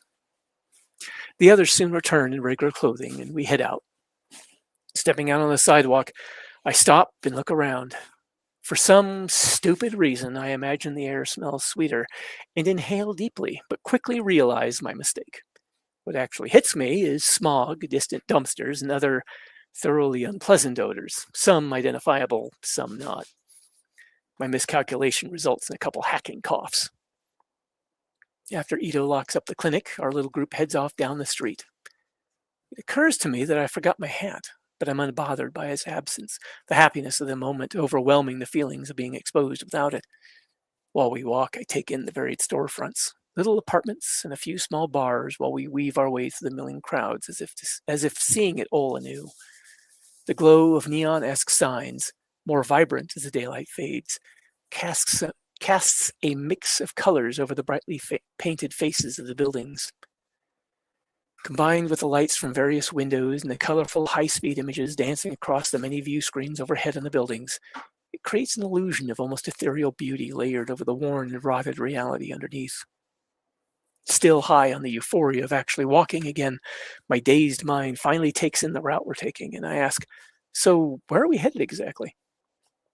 Gerhard gestures the direction we're walking towards a familiar set of massive pipes running across this part of the city, a few stories above street level. Just as I remember it, there are little buildings, businesses, and merchants of varying sorts all along the boardwalk built atop that pipeline. All of it lit up with electric signs and colored lights. Gerhard smiles as she says to me, the last time you and I went this way, we couldn't make it up there. But now, A broad grin forms on my face as I fill in the rest. Time to do a little sightseeing? And give those new legs a workout, Ito adds lightly. Help you get acclimated to them. Ain't got to tell me twice, I reply brightly. Not even thinking about it, I pick up my pace and lead the way up the stairway that winds up and around some of the support pillars holding up the pipeline. As there are very few other people in this stairway, I take the steps 2 at a time, elation lightening each stride, my new legs climbing the stairs effortlessly. It's almost like being a little kid again. Don't get too far ahead, Ito cautions from behind me, sounding concerned for his newly recovered patient. Reaching the top of the stairs, I step to one side to get out of people's way and wait for the rest of the group. While I do, I look out over the boardwalk-like structure, covered in various little stalls and miniature shops packed in along either side, each with colorful lighting and signs to catch the eye of potential customers. I can't help smiling all the while. I feel like when I was a kid stumbling upon some exciting new sight. It's a moment that's almost spoiled by a twinge of fear at the sight of a couple heavily augmented individuals walking by. Through a large gap in the shanty, makeshift structures nearby, I can see the streets below and the lights. It's not far up, but after so long in that wheelchair, never being above street level, it feels so much higher. Under the darkening sky with a sprinkling of bright lights, like little gems here and there, the city looks so much more like a city from my own time, and a little less like a dystopian shit heap. But in the distance, darker against the darkening sky, are the silhouettes of large, industrial-looking structures that are decidedly not from the 21st century. Factory buildings pumping out products for Zalem that will never be seen here on the surface. Alita is the first to reach the top, coming to a stop beside me. There's a hint of amusement on her face as she watches me, ignoring the stares of occasional passerby that recognize her. Wondering at her amusement, I ask, "What?" An almost impish smile tugs at the corners of her mouth. "The way you're looking at everything. Does the world look so different now?" Her question gives me pause. After a few heartbeats thinking about it, I feel a slight smile. I suppose it does. It certainly feels different. My mood suddenly sobers as I turn my attention back toward the distant skyline. Everything seems so new. I guess, not really the right word, but best I can do. And I don't think it's just because I have these new limbs and all. Kinda hard to articulate. You've been through a lot since you've got here. You've changed. Seems inevitable that the way you see the world might also change. Yeah, maybe you're right. But I think it's also... I struggle to find some way to put this feeling into words. I wind up trailing off with a shrug. Her words give me something to think about for a bit as I look out over the city. Ito and Gurhead catch up to us. Gurhead directs me onward. "Come on, it's not far, just up the way." We make our way up a slope to a higher level. This part of the narrow, elevated avenue is more brightly lit, with festive lights strung about haphazardly. There are fewer businesses here, but the shanty buildings containing them are a little larger and seem better kept. Our group makes its way to a little open-air food place with quite a few tables, some of which have a really nice view of the city below. Kiyomi is there at one of the tables waiting for us. To my surprise, Roman and Saza are with her. After a quick round of cheerful greetings, the two motorball players comment on my recovery. "How's it feel to finally be up and around?" Roman asks. "It feels great," I answer with a broad smile. Giving me a rather direct look, Saza tells me, "Gotta say, you're looking really good. Nice to see you back together." Her gaze flits over my reconstructed face. Taken mildly aback at the unexpected compliment from the motorballer, I give a slight bow of my head to her. "Thank you. Feels really good to be back together." "Let's have a look," Saza insists with a gesture at my new arm. Taking off my field jacket, I show off the new arm, as well as pulling up the pant leg to show off part of my new leg. Roman nods approvingly. "Excellent work as always, Doc," he says toward Ito, who nods in humble acknowledgement of the compliment. "I remember you having some kind of neural condition," Saza remarks. "That finally get cured?" Glancing quickly over at Ito while putting my jacket back on, I reply, "Well, it's not cured if Well, it's not cured as such, but it's at least working better now. But at least the new limbs are working now. Come on, let's get a table and order some food, Kiyomi insists. I'm starving. Heading for a larger table with chairs for all of us, I take in Roman's casual, if expensive-looking attire, as well as Saza's sporty, stylish look, with the optical fiber-looking glow streak slightly peppered throughout her long hair. Said hair is done up in an elegant ponytail. I find myself feeling suddenly underdressed. Mentally shrugging it off as something that can't be helped, I join the others at the table and we order food and drinks. I'm looking forward to being able to actually eat food as opposed to sucking it in through a straw. The waitstaff, with whom Ito seems to have something of a relationship, possibly having worked on the family that owns the small establishment, if the scattering of cybernetics they have are anything to go by, cheerfully takes our orders. While waiting for our food, I take note of a scattering of heavily augmented individuals around the area, in front of each of the vendors. Though each of these individuals is engaged in light conversation or sitting quietly, they are all alert and keeping an eye on the area. It occurs to me that their presence is probably why there's so little trouble in this part of the neighborhood. They likely act as bouncers of a sort or some such, though I have no idea if they're employees or family family of the local merchants. It's possible they're just people who've decided this is their territory and they take a dim view of troublemakers disrupting their tranquility. The group's conversation briefly turns to Fenrir and my handling of the situation, as well as a few more well-wishings thrown my way. Not sure how to handle or respond to all that, I merely smile and nod. Then I gesture towards Gerhead and say, well, you know, she ran him off in the end. I wouldn't still be here if it hadn't been for her quick thinking. This successfully redirects any further praise towards the well-deserving nurse. Conversation soon turns to other subjects, and before long the others are talking and laughing over old war stories about Roman and Saza's time working up through the ranks of motorball.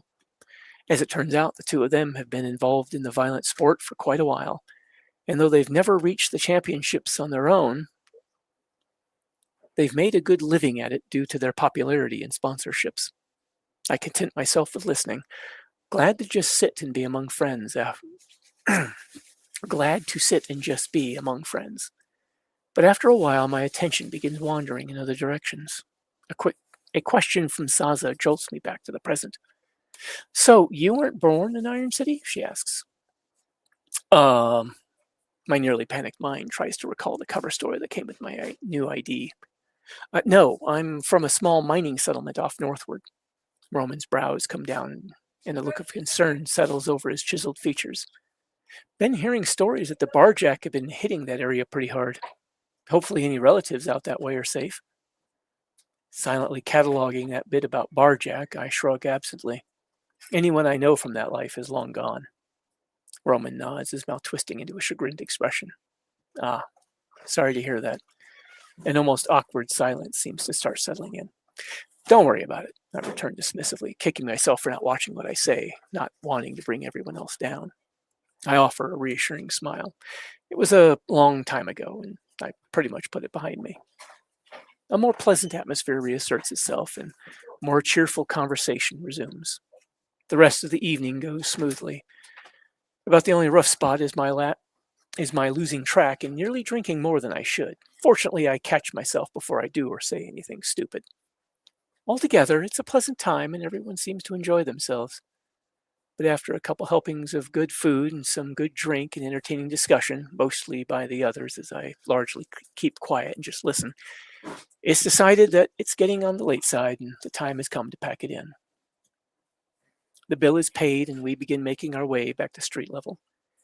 As we walk, I remark aloud, that was probably the most fun I've had since I got here. Offering Ito and the others a smile, I tell them, thanks, I really enjoyed that. As Ito and Gerhard are about to say something in return, Roman jumps in with a bantering, it was nice, yes, but if that was the most fun you've had since coming to Iron City, then you need to get out more, which garners a round of amused chuckles, myself included. Yeah, you're probably right, I return through a crooked smile. Kiyomi lightly nudges me with an elbow. And now you'll be able to, she remarks encouragingly. Feeling my smile brighten, I nod agreeably. This has definitely been a very good night. I find myself looking forward to tomorrow in a way that I haven't in over a year. Once we've reached the streets, Kiyomi offers Gerhard a ride home, and the two of them wish the rest of us a good night, with Gerhard and I exchanging hugs. Roman and Saza choose to accompany us the rest of the way to the clinic, and when we get there, I am swept up by an uncharacteristically adventurous impulse. I think I'm going to take a quick walk, I say as we approach the clinic doors. Ito, who'd been reaching into his pocket for the key, stops and looks at me with some amount of surprise. What, now? It is kind of late, Alita adds with a cautionary note. I shrug. Yeah, but I'm just going to go... Pardon. Yeah, but I'm just going to go around the block. I won't be long. Ito opens his mouth, no doubt to argue the dangers of such a thing at this late hour, so I rush to add, I finally have my new legs, thanks to you and Gerhard. I feel like I've been stuck in that clinic for ages, and I'd really like to use them to just take a quick walk outside. In truth, after being out and walking again, the idea of going back into that clinic so soon is akin to being stuffed back into a suffocating box in which I just escaped. Clearly not quite liking the idea of his patient possibly running into trouble, Ito nods regardless. Understandable, but even around here, you need to make sure you keep an eye out for trouble after dark, all right? I will, I assure him. Would you mind some company? Saza, an undercurrent of insistence in her voice, asks. Less likely to run into trouble with an extra body around.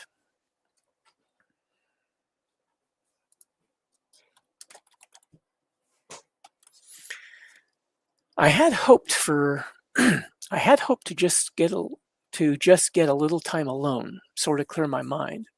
To my dismay, there's also a fluttering of fear in my chest at the thought of being alone with a full cyborg that I don't really know that well.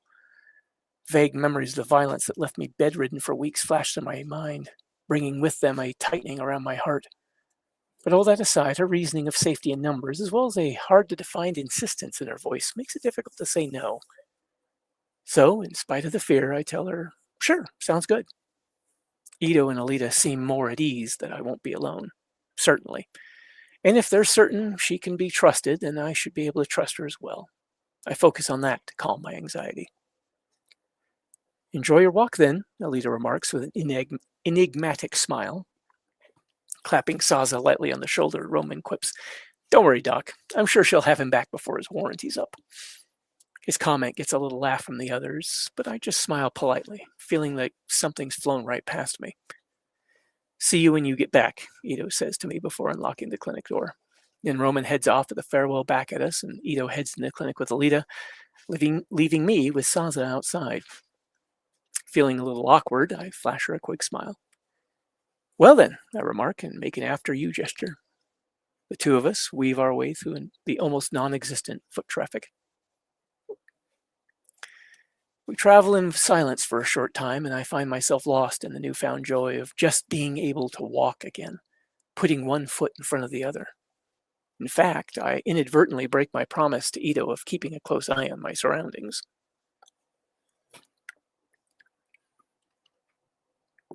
My wandering mind is soon brought up short when Saza asks, So, got any plans for what you'll do next now that you're back together? Well... A quiet sigh as I consider how to answer that. It's a question that I haven't even gotten around to tackling yet. Well, I'm basically homeless, unemployed, and afflicted with an unusual condition that I'd only trust Ito to treat. Leaning slightly towards Saza, I say in a playfully confiding manner, This may take some careful consideration on my part. I'll likely have to get back to you. She nods, putting on a serious face. Mm-hmm. I'll be curious to hear what you come up with. Can't help chuckling at her playing along. I'll keep you posted. After walking for a time in silence, she asks, Is your condition degenerative? Trying to answer vaguely, I tell her, Not as far as we're aware. It just complicates my using cybernetics. A lot. She grunts thoughtfully. So it doesn't affect the performance of the flesh parts of your body? Another shrug. Don't seem to, no. Everything works fine, even the cybernetics once they're fully integrated. It just takes a lot more work and time to integrate them. Well, that's good to know, she remarks, looking at me somewhat askance, an almost sly smile playing across her lips. It's a look that makes me suddenly very aware of how well built her street body is, in the flattering way her clothes hug her sleek hourglass figure. She nods towards a railing at the edge of a small bridge spanning a narrow waterway. Let's take a quick breather, she suggests. She makes way over to lean against the railing, resting her forearms on it. Moving to join her, I take in the rather anemic view. Under the night sky, with the sparse lights of Zolom's underside, combined with the reflections of the city lights gleaming like little stars overhead, there's an unexpected beauty to it. It helps take my mind off the buzz of anxiety that's beginning to creep up on me. After a while, Saza turns around to lean back against the railing, hands resting on it to either side of her. So, this was a really good night for you then? Very much so, yes, I respond pleasantly. Want to come over to my place, see if we can't make it more memorable? Caught entirely off guard by her offer, I am certain that I misheard. What did you have in mind? I was hoping that would be obvious, she replies, giving me a very direct look. Despite knowing exactly what she means, I still find myself taken aback by her response. Oh, well, my brain dives into a sudden mad scramble for something that isn't going to alienate her or sound outright insulting. I have to admit, you kind of caught me by surprise here. She smiles pleasantly. Well then, take a moment, think it over. But just know I don't make the offer lightly. From what I've seen of you so far, I'd really like to get to know you better. She glances thoughtfully down the waterway, then adds, Life is short. We should live it while we have the chance. I can only nod in response. After taking a little time to think about this whole situation, I look over at her. Gotta admit, I figured someone like Roman would be more your speed. You know, tall, good-looking, successful, all that. She flashes me an amused smile. Roman's a good man. Certainly one of the nicest certainly one of the best I've ever played alongside. And I don't mean just his skill on the track. He's probably one of the nicer people you'll meet in the city. And he is very well built. But aside from the problems that would come with getting involved with a teammate, Roman's romantic interests don't really fall in the direction of women. I must have looked a bit shocked, because she adds with a touch of teasing. And if you're wondering, no, you're not his type. He likes his men more beefy, with extra hair. The way her nose wrinkles at that last, it seems she doesn't share Roman's taste in men. Quiet chuckle escapes me, but the humor quickly fades. Looking at her askance, I ask, So, why me? Pause to let that hang in the air for a moment. Someone in your position must have better options out there. She's a relatively wealthy athlete, especially by Iron City standards. The hell does she want with the likes of me? It's that part, I think, that I find most baffling. Leaning back against the railing a bit, she looks me directly in the eyes. Define better options. There are certainly wealthier men out there. If I really looked, I could find a number of high-class, well-dressed sorts living in fancy homes, safeguarded by personal bodyguards and top-of-the-line security who would gladly share my company. She leans closer to me. And every single one of them has fucked over a lot of other people to get where they are. I'd be fucking stupid to trust any of them. You, though? Her gaze becomes heavy. Most people would see what you did as lunacy or some kind of weakness of character. Going up against Fenrir, you didn't have the strength nor the steel to back it up, but you did it anyway. She leans in a little more, close enough that it seems as if I can feel the energy humming in her body. Her gaze becomes enticing. Far as I'm concerned, a man willing to put himself on the line like that for the people he cares about is worth exploring further. She leans close to me, our noses less than a centimeter apart. Warmth radiates from her, washing over my skin.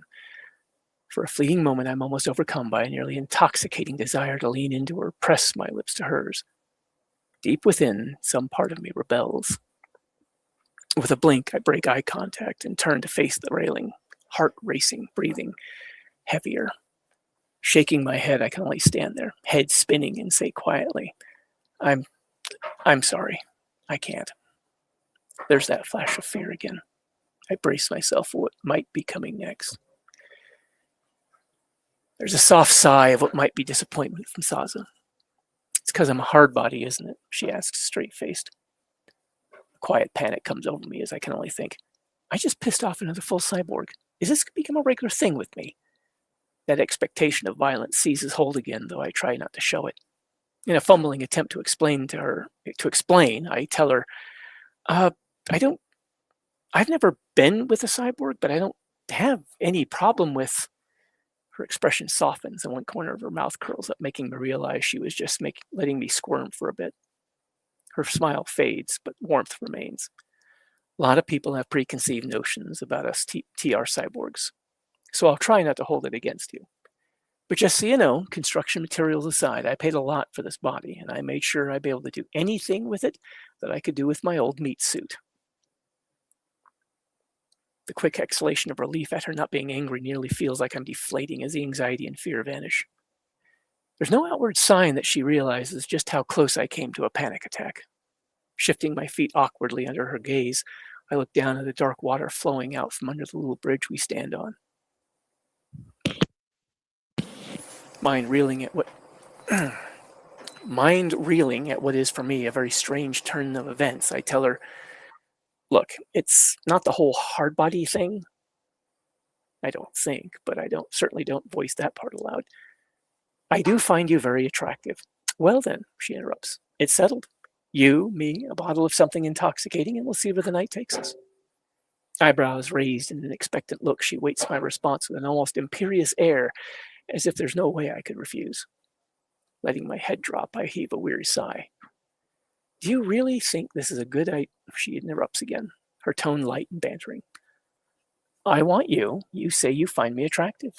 Not seeing much reason not to move this over to a more comfortable and private surroundings. Unless maybe you're not being entirely upfront with me. If the idea of being with a full Borg isn't something you're comfortable with, just say so. Her expression is less anger and more an almost patient understanding.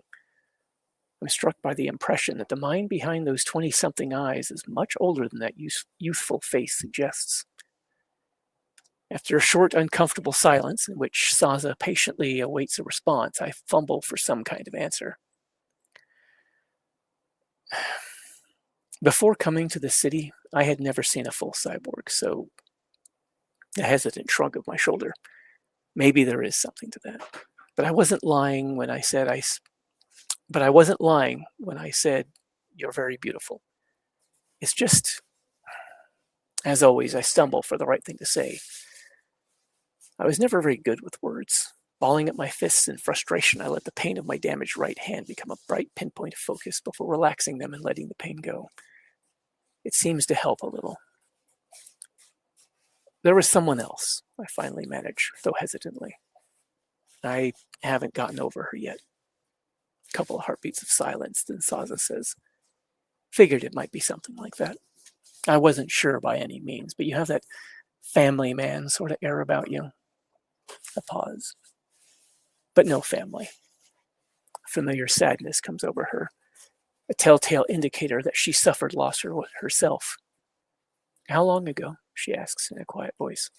It takes a moment to gather the words. About a year now. Rather hesitantly, she asks, were there children? She had 3 kids from a previous marriage. When her no-good ex decided to jump ship, I helped her raise them all the way from diapers to driving. Pain closes up my throat and I have to wait a moment for it to pass, though some lingers, thickening my voice.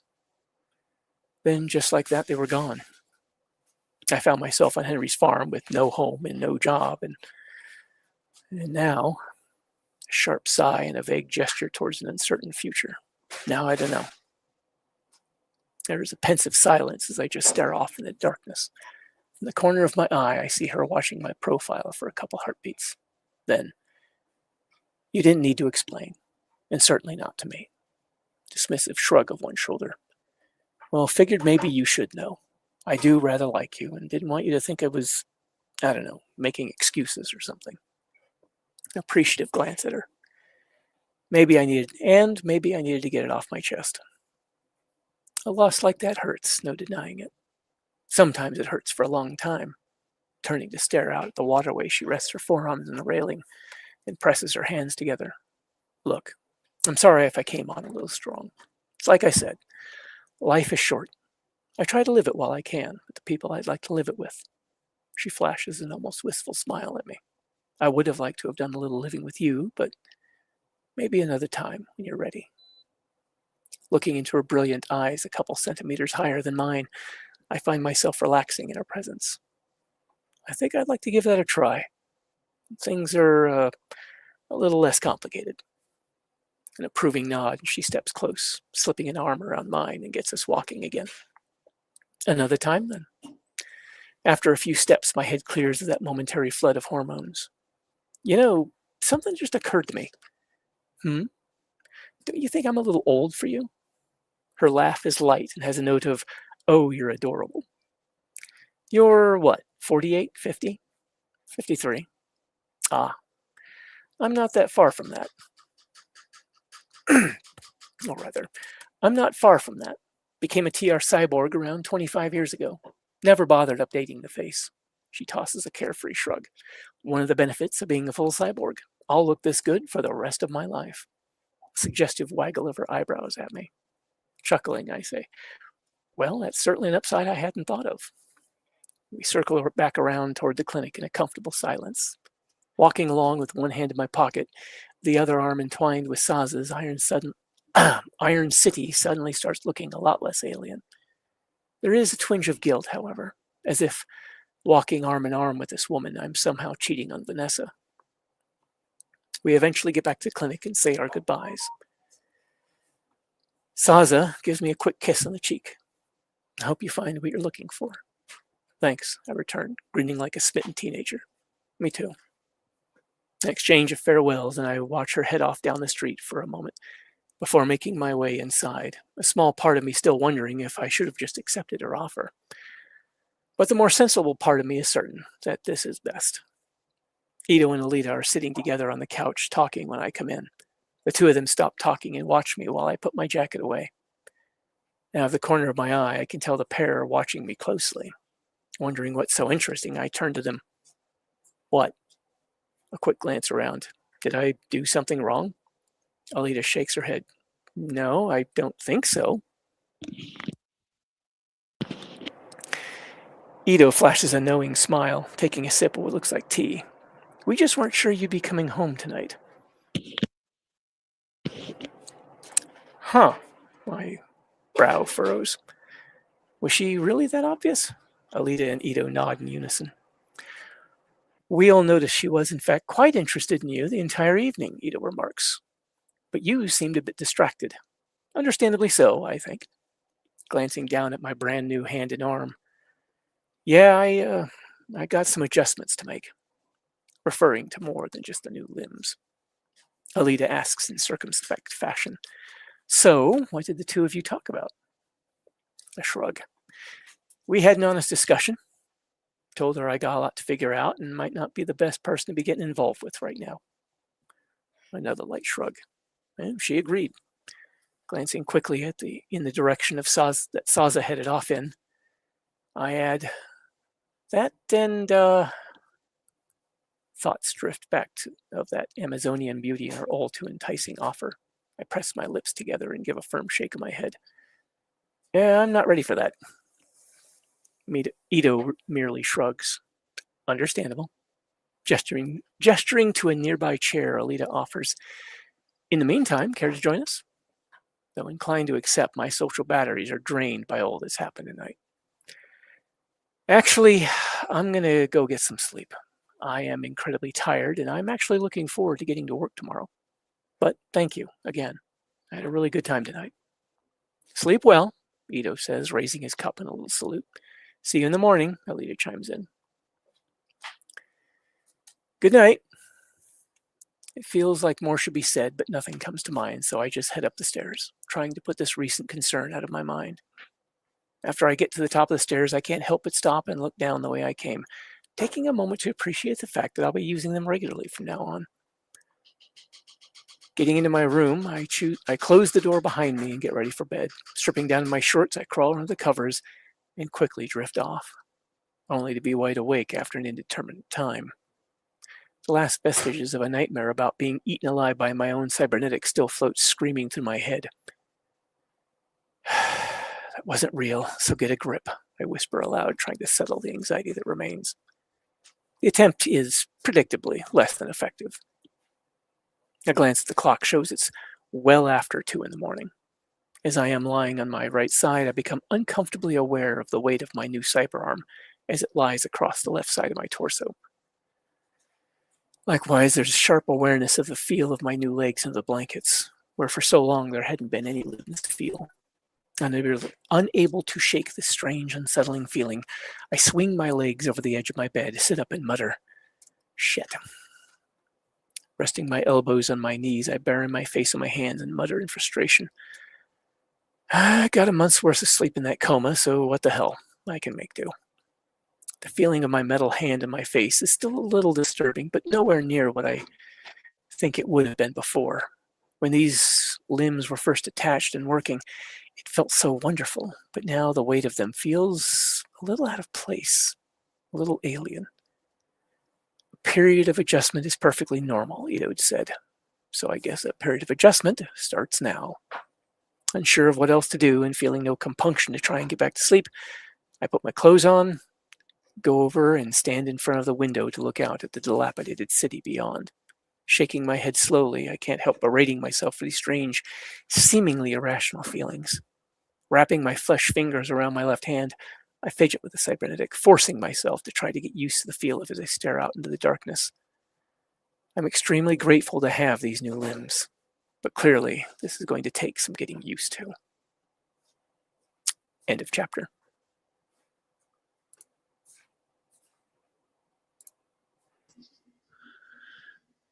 Yeah, I think Jason missed an opportunity there, didn't he? Give the guy a break. He only just got his limbs back. I think if I was in his position, I'd be like, whoa, take it off the boil there, lady. I gotta get used to this shit. I guess Jason just thinks different than I do. Yeah. Maybe you're more in Zaz's camp of make love while the sun shines kind of deal. Yep. Oh gosh. Oh boy, that was great though. I mean, that was one of my favorite chapters, him getting hit on by Zaza. Oh boy. One of the comments that sticks with me is big brain Ito. Mm-hmm. Yeah. Big brain stuff. I like the way Alita and Ito and I can't remember if Gearhead was there or not, but looking at him like, okay, why are you here? Oh, Gearhead wasn't there. She'd actually left. Yeah, that's right. It was just Ito and Alita. You know what? Yeah, and they're both looking at us like, we didn't expect you back tonight. Yeah. Dude just got out of like a coma. Give him a break. Mm-hmm. Oh gosh. I don't think I'd be up for it either.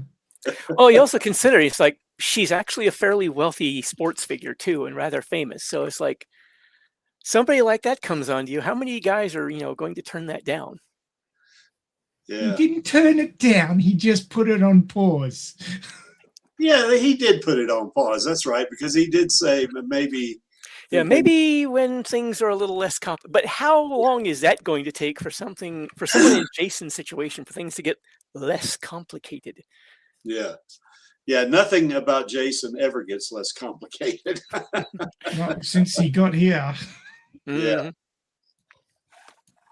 But evidently, just from the description, though, she's not only wealthy, but she's, probably pretty sexy looking, Well, if you've ever seen a picture of, what was her name, Pan Am from Cyberpunk 2077? Let me go look at that. Oh my God, yeah. Pan Am. Yeah, she's not quite as dark complexion, but she does have a fairly dark complexion. But yeah, she's built a bit like Pan Am is what I was going for with her. Because when you can have your body built however you want, well, why not go for, a really good looking physique? Sizzle. Yeah. You just have to ask Angelus about Pan Am if he hasn't fallen asleep. Angelus is a big Pan Am fan. Is he? Really? Oh, yes.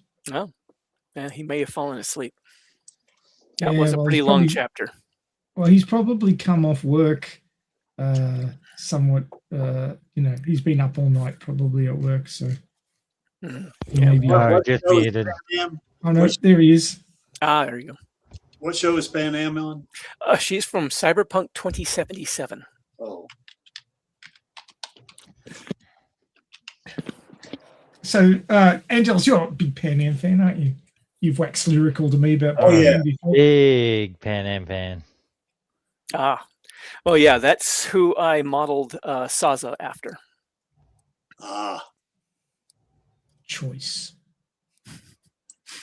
Excellent. Yes. Excellent choice. Well, I'm glad you guys enjoyed it. Hope the people, what few there are in the audience, enjoyed it as well. I was tripping up quite a bit there, but I only noticed like what once. okay. yeah, I thought it was pretty good. I mean, you know, that, like I say, that's one of my favorite chapters. Oh gosh. Like he's gonna walk off with this good-looking, wealthy cyborg, and he's a cyborg. He has no clue what's about to hit him. Oh boy. Well, Jason is a bit more like me. He's much more reserved about that kind of thing. I remember there was a girl I worked with in California that it took me 6 months to finally get up the to where I could ask her out. Geez, weren't you rushing into things? Yeah, that is exactly what I do not do, is ever rush into things. Oh, how long did you know your current partner before you guys got together? 30 years. Over 30 years. See, doesn't rush into things. Well, when I first met her, she was actually married. Yeah, but she was a friend of my mom's. Long And, game. yeah. But she ended up being married twice, and it was after her second divorce that we finally got to a point where the two of us decided to try things romantically.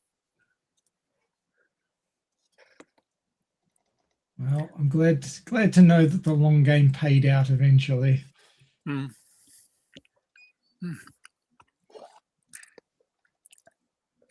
Yeah, I really enjoy this.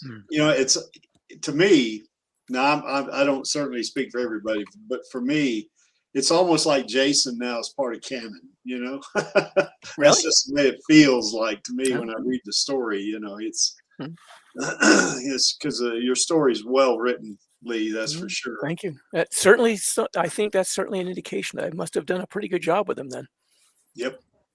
I noted that you had a note up at the top there, or no, that must have been on chapter 28. I know she had just made changes to it, so it's a good thing I kind of waited to read chapter 28, so, or at least got halfway through it. So, yeah, I've gone back and done quite a few changes to a number of the chapters. Most of the changes are just, you know, changes to grammar or to smooth out some dialogue or something. I think there's only really been one, maybe two changes I've done to chapters throughout the story that were actual really significant story changes, and those were a long time ago. I pretty much got the story itself where I want it, so at this point any changes I've been making to it are just like misspellings or a word that's been misplaced or something like that. yeah.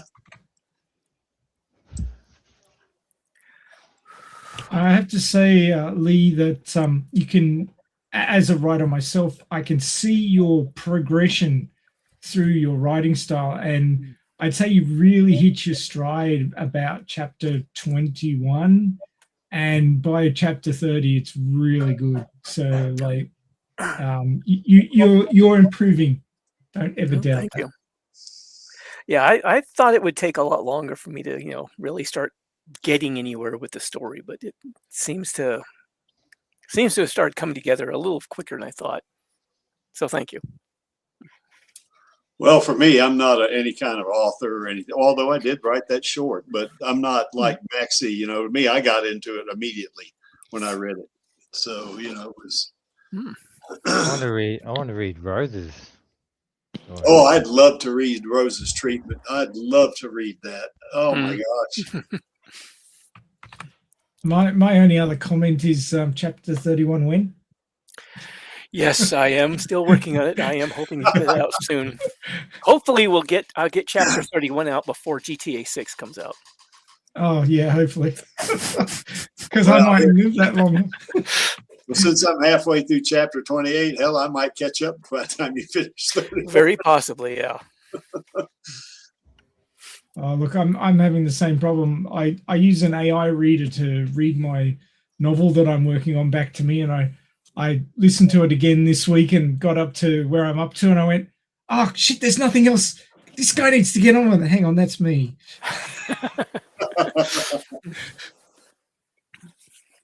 So I know exactly how you feel, Lee. I have been doing a little bit more writing lately, though, so I think I might be able to start getting some work done, start really getting some work done on it. So hopefully I'll be able to get that thing started up more regularly here soon. Have you got some more waypoints in the future of the story that you want to get to? Not really. However, what I did finally come to realize is I don't think Jason's going to be around for the Zapan Kaiju arc. Oh, right. Yeah. Oh, no, you're not going to kill him off, are you? No, but he is, as I've hinted at before, he is going to be forced to leave Iron City before then. Probably before the championship match of Alita against Jashigan, for that matter. He's going to miss Zerkapan? Oh, I'm sure he's upset about that. Oh, I am so sure he's upset about it. To be honest, I kept going over all of that in my head, and Jason would be one of the sorts to jump into be right out there trying to do something to head that monster off. Yeah. He would die quickly. Yeah. He really would. Mm-hmm. Well, you know what? If that happened too, your girlfriend would probably be all over you, would she? Yes. So in order to avoid either just killing Jason due to Zerkapan or loading him down with unbelievably uncomfortable amounts of plot armor, which I really don't like doing. Yeah. He's going to end up being forced out of Iron City before Zerkapan happens. Well, maybe go back to the farm. Go back to the possibly, yeah. Yeah. Or you could send him back to his time, to his space and time, and like he'd only been gone for like a minute, a day or something like that. Yeah, and his girlfriend says, "Where have you been?" And he's got this cyborg body. Yeah, he wakes up in the cab of his pickup truck, crashed into a tree, and he thinks it's all been a dream that he had while he was unconscious, and then he realizes he has cybernetic limbs. He's like, oh shit. It wasn't a dream. Yeah. Mm-hmm. Who's going to look after these things? Oh crap. There is that problem. It's like, okay, well, he's got I think a deuterium fuel supply for the reactor in those things lasts about 5-7 years, something like that. So he might be running into quite a few technical difficulties with an issue like that. Yeah. Although they probably could reverse engineer it somehow. Somebody could, maybe. I think the U.S. government would. The U.S. government, I could almost guarantee you, would disappear him before reverse engineering all of that. His new address would be Area 51. Mm-hmm. Yeah. No, his new address would be redacted. Yes, but it would be Area 51. There's so many ways I could meme this entire conversation, but I won't. Maybe he'll bring Zaza back with him. Maybe. Yeah. But yeah, while I hadn't intended to, I think Sasa's going to be turning up in the story a few more times too. Might not, just a suggestion. You might want to consider those two getting together. I have already considered it. Oh, okay. But there are still a number of issues for why that's probably not going to quite get to the point of a full-on romantic relationship between them. mostly because of issues on Jason's end. Yeah. Really? What a Yeah. shock. Hmm? I said, really? What a shock. Oh, yeah. Yeah. Couldn't Yeah. see that coming, could you? No, not at all. Mm. But, you know, it's just that in this story, Jason's had such a hard time of it. It'd be nice for him to have a little bit of a happiness in his Yep. in his arc here. You know, although I guess you're under the heavy influence of Yukito Kishiro, and Mm. Yeah, and look how he treats these characters. yeah, hmm So And anyway, unfortunately, if you haven't gotten to chapter 30 yet, worse is still to come. Oh, God. oh, okay. Oh, Yeah. yes. Ah, you see, that's why I need a new chapter, because I want to know what happens to him. Mm. Yeah, well, I'm a chapter and a half away, so I mean, I'll get there. Mhm. So, Angelus, you got any thoughts about the story? I just like listening to it like it's story time. Yeah, Well, it is story time. it Quite is. literally. Exactly. What about you, Chaos? You are you there? Are you? Might have some local Might- business to deal with. I have some youngins to take care of, I guess. Yep. Family time. You Aussies, Hopefully probably, oh, go ahead. yeah, you Aussies probably. I don't know if you've heard that term, youngins. Have you? Oh, God, yes. Oh, have you? Okay. When's the last time you heard that one then? What about Rugrats? Yes, Oh, that one's a pretty common one here too. Yeah. curtain Not so much climber. these days, but it had been for a while. Yeah, curtain climbers is another one. That one I had Spawn never of heard your of. loins. That Say one I what? have heard. Ankle biters. Yeah, ankle biters. I've heard that. Hmm. All right. Well, I Yeah, guess hopefully the scenes that had Jason acclimating to this sudden influx of capability were well put together too. Yes. The way he acted when he finally got legs that worked and a new arm that functioned properly. Oh, And his eyeball. Oh yeah. Stereo vision really helps you not walk into Mhm. poles. Mm-hmm.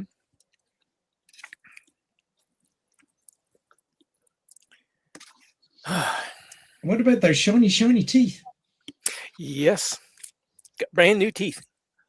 I could almost go for that. I wouldn't mind that myself. I'm missing molars in my lower jaw. Makes eating a little bit of a chore. yeah, pretty much got all my teeth. I had a wisdom tooth pulled out years ago, but Hmm. actually 2 wisdom teeth. But What really bugs me is I've brushed twice a day, also flossed. And I did everything they keep telling you you're supposed to do, and it just still happened. Huh? yeah. Man. You must have super bugs in your mouth. Mm. Yep. Well, if you were a metahuman, Lee, that wouldn't happen to you. Yeah. Oh, I had the money too. I could go for some implants and actually have it People that at they wouldn't my- have to worry about. At my strength coach's gym, they call me a metahuman. That's You not, bust it, we can replace it. not quite a metahuman here now. Yep. So, All right. So yeah, that was 23. Next one will be, let's see. 24.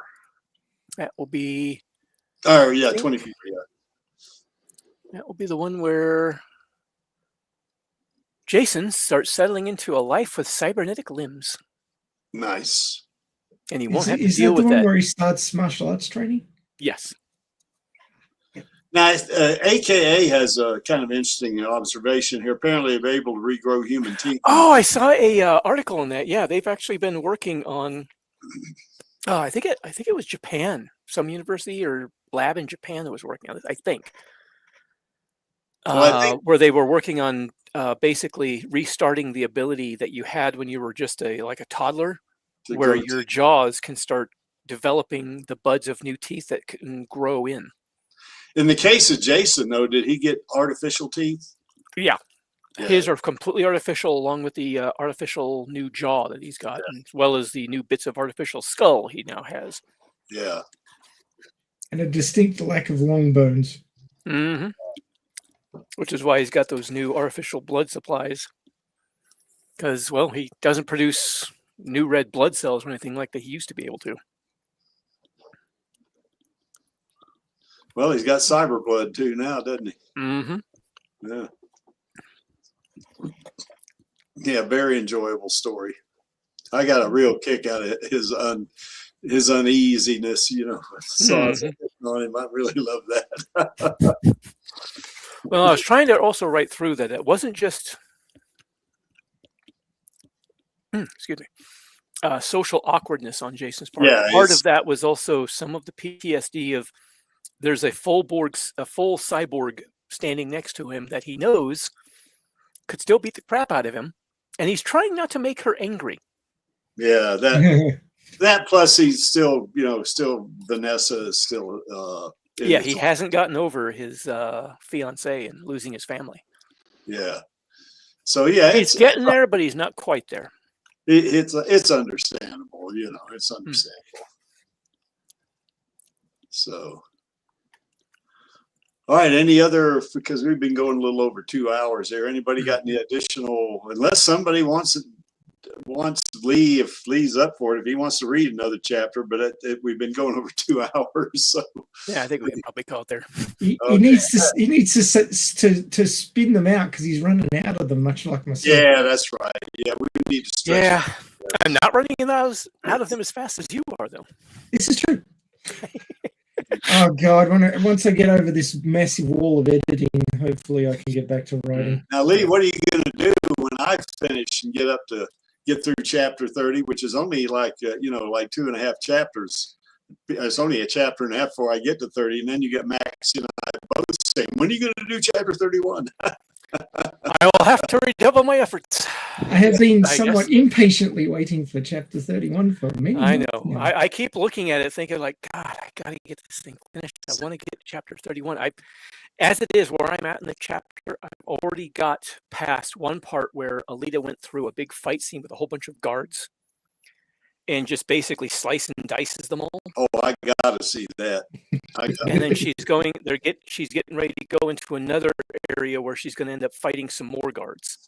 Yeah, don't tell us anymore. Don't spoil. Basically, there's going to be fight scenes in the chapter 31. Excellent. Yeah, the flow of fight scenes in chapters, like the last chapter that I wrote in my novel, I had to sort of put in a bit of discussion in between, you know, so it wasn't just let's have a episode of Dragon Ball. Yeah. You know what they were like. Yeah. Hi. Yeah. Last week on Dragon Ball. This week. Yeah. Today on Dragon Ball. Next week on Dragon Ball. Well, not only that, spending 5 minutes explaining the technique you're about to execute on the guy. I remember Dan and I used to watch Dragon Ball. And I really enjoyed it a lot. They're very enjoyable. It's just the power-up scenes are so much of the fight scenes. Yeah. And it's explaining it. Okay, don't explain it. Just do it.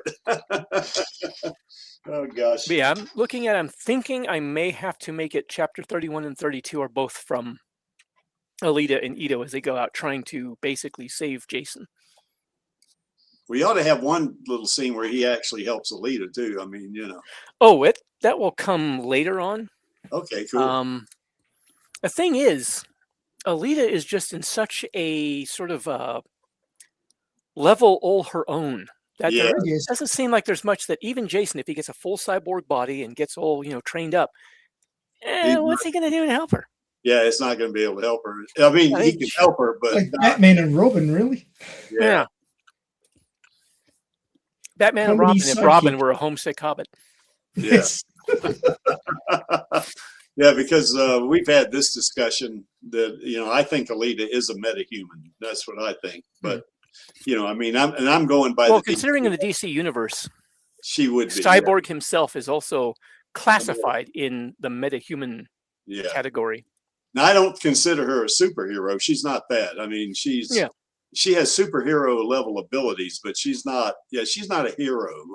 You know, she's just a person trying to find her way and trying to figure out who she is and was and all that kind of good stuff, you know. So yeah. Oh, there's also the fact too that when Alita goes out, anything she might need help with is usually bounty hunter related.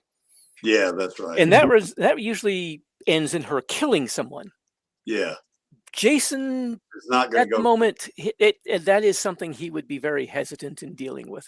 Yeah. I mean, part of the problem too that I haven't really got into with Jason's mindset either is Jason does not trust the so-called legal system in Iron City. Yeah. In Well, his mind, just because somebody gets a bounty marker on them, are they really guilty? Or is the factory just saying they're guilty? Yeah. Yeah. You think? Yeah. Mhm. Yeah.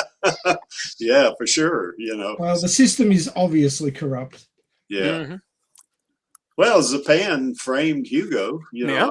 he actually killed Demetrius Polito's character, and Mhm.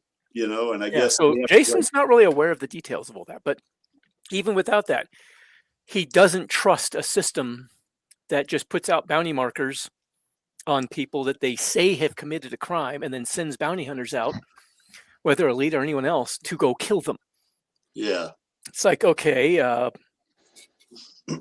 that seems easily abused and exploited.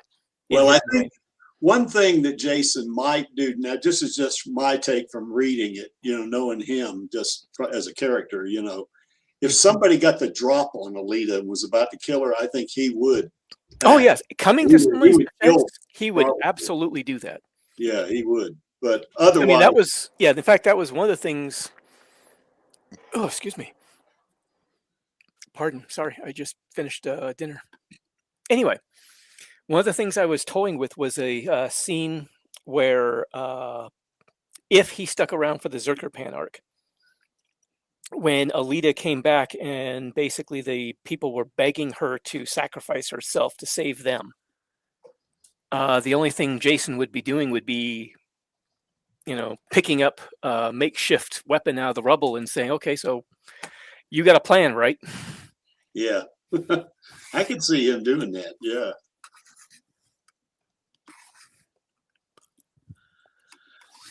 Any other reactions, you guys? More, please. Yeah, get that. Well, I'm still reading away, but I'm going to catch up. Mhm. Well, I think you are also on. You've just met Tonelli, Yeah. Renaud Tonelli, Yeah. and his bodyguard Yep. with the strikingly blue eyes. Yep. I didn't think about that when I was reading it. I just kind of, you know, I was reading it and okay, this guy's got blue eyes. And I just read it, you know, and then when you mentioned it pre-stream, oh shit, yeah, that's right. That's one of the things I was kind of worried about a little bit. It's like, did I make the hint obvious without being too obvious there? Yeah. So I guess it's. I've had to do the same thing and just hope that people are quick enough on the uptake. Mhm. Yeah. Yeah, it's like I don't want to That's weird. insult the viewers' intelligence, but I do want to put something there for them to see and go, wait a second, does that mean? Yeah, I'm gonna go back and reread that because I think that's Nova is involved now. So you know, yeah. Anyway, that's. But yeah, the other half of that is going to be let's see, I think that's the one where Ito does some additional experimenting in the basement, and they discover something unsettling about Jason's condition. Oh yes. Yeah. Oh yes. So the radiation. And it freaks him out. It freaks Jason out quite a bit. Yeah, because he never freaks out about anything. The guy's so cool, No. calm, and collected. Well, if you're generating a mysterious eldritch death field, how would you feel? Yeah. I'd sell myself out as like pest control. It's perfect.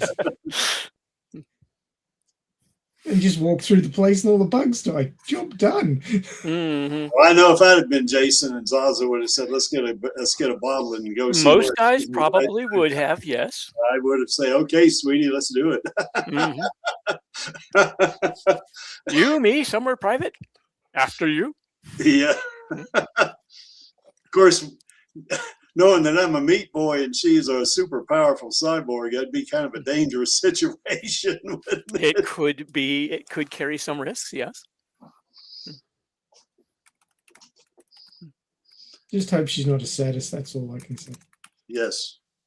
Well, she's given no indication that she's a sadist, so yeah. Yeah. Yeah, you wouldn't want to be. You wouldn't want to be in one of them damn dominatrix situation with her. No. Yeah, that would be. That would be whoa, that'd be too much. There's got to be some of those tendencies. She is a motorballer. Yeah. Yeah, that's right. Anybody who goes in a motorball's got to be able to, cause harm to others. Well, that's the thing. I've actually seen a lot of personality profiles on, say, mixed martial artists and those fight champions. Yeah.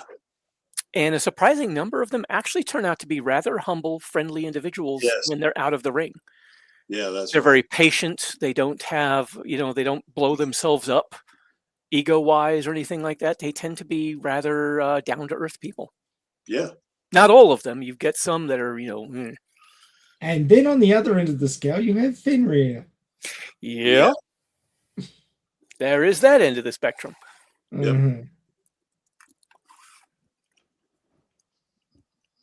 All right, fellas. Well, we've been going well over 2 hours. So unless somebody's got another final thought about Jason getting hit on by Zaza or Oh, please. Yeah. Yeah. I am working on more, yes. Yes, we want that. All righty then. So anyway, did we miss anything? More, please. Yes. And as Angelus would say, yeah, we did miss something. We're missing our sequel. Yep. Yes. Yes. Sequels. That's right. You will. Yeah, Disney, we want 8 sequels. That's what we want. Yep. And as you can see from that center panel right there, Alita does love her Uncle Creek. That's for sure. But that's because he wants these sequels, and he wants to, see Alita, more stories about Alita, and that kind of thing. So anyway, we're going to get it. Disney's going to give it to us. And here's our Queen Rosa, and of course, she is #1 in the Creeks book in terms of being an actor. We are really fortunate that that Robert Rodriguez picked her, to be Alita. And I tell you, every time I've seen her in a movie, or the Uwu certainly make it this. Well, as I think it was the late John Landau that pointed out. Oh, as he pointed out, we weren't waiting for the technology to catch up. We were waiting for Rosa. Yeah. And but I'm glad they were too, because yes, Angelus Uwu does come into play, but she's really good at what she does. I mean, she really is. I mean, so anyway, I also want to give a shout out to Elle Lamont and Jesse Fisher, because they brought Screwhead to life. And I want to see Alita and Screwhead team up, and take on Joshigon's team. Because I don't know if they'll do like an Emperor Joshigon. They might. I hope they do, because that would follow the manga. That's kind of what I'd like to see. But if it's like 2 teams, I would like to see, Alita leading one team, Joshigon another, or Joshigon taking on Alita's team, and I want Screwhead to be on Alita's team. That's what I want to see. Yep. Because I think all 3 of these ladies deserve this. They deserve to be in the sequel. Okay, so anyway, Maxie, you want to talk about tomorrow? Well, tomorrow we actually have a live stream, not a recording. Yay! Angelus was very confused. He thought we were having another recording of him. Don't do it to me. Don't do it to me, Angelus. So we are actually having a live stream, and I'm hoping that we might see our very own Elf and Wolf, at least in the text chat, or maybe on the stream. Send them links if you can, Creaky. See if we can get them. I will. Yeah, I just noticed in this picture they each got their own little kimchi on their shoulder too. They do. Yes. So yeah, that was after they'd visited Zalem before they went up to Jiru. Okay. I think they picked them up there. Maxie, have you put this up to the instance yet on YouTube? Of course I have. Cool. Then I can download it and put it. Well, it's also sitting in the DM of Radio Chaos on X as well. Okay, I get Grab it. it from there if you want. Yep, I can get it. No worries. Getting Panini Freak and Random Bomb. I don't know if we'll get Random Bomb on. She's kind of shy, I think. Yeah. So we might get her though if we can talk Panini Freak into it, and maybe she can get her on. You know, it'd be kind of cool to have them on because they are our AR-11 and AR-12. They are, yeah. So Well, we don't see much of Elfin's Wolf in the original manga, but they do appear quite a bit in Last Order. So we'll be jumping ahead a little bit from where we are covering Last Order, talking about their involvement in Zot and in being part of the Space Angels and how they show up as bodyguards, strangely. Well, they actually compete too, Maxie. Yeah. Oh, yeah, they do. Yeah, because they got berserker bodies. Anyway, I'm about to shut up. We'll talk about it tomorrow. Yeah. So yeah, we'll be talking about them, and the big question is, of course, are they sides of Alita's psyche, or are they just plain crazy? So have a think about it if you've read Last Order and can remember any details about them. If not, go grab Last Order and have a read, and come back to us and give us your opinions on whether you think Elfin's Wolf are parts of Alita's psyche that have got out there and doing their own thing, or whether they're just cray-cray. So that's what we'll be discussing tomorrow on Radio Chaos. Join us for episode 311. Nice. Which we have show notes for. Angelus did them. Excellent. Yay. Thank you, Angelus. Yes, indeed.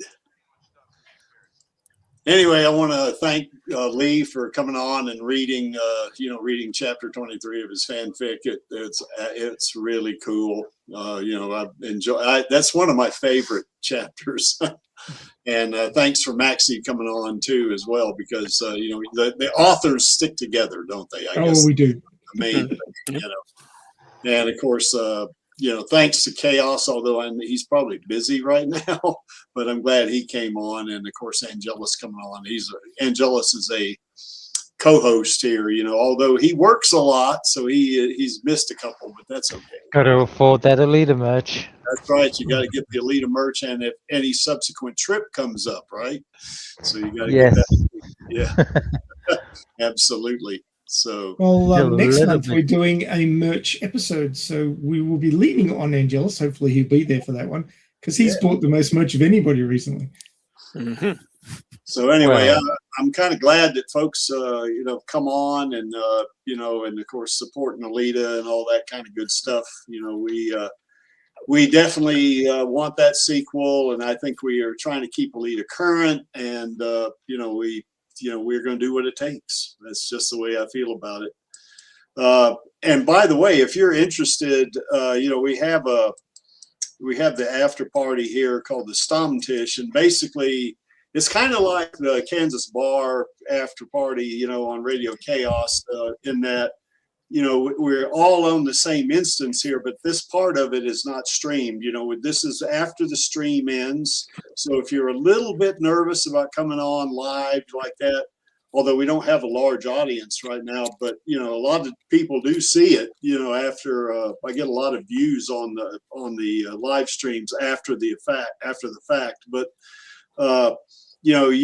if you're feeling nervous about that, don't worry about it, because we don't stream this part of it. You're just coming on to talk to us, and we don't bite. We won't make fun of your English if you feel like your English is bad.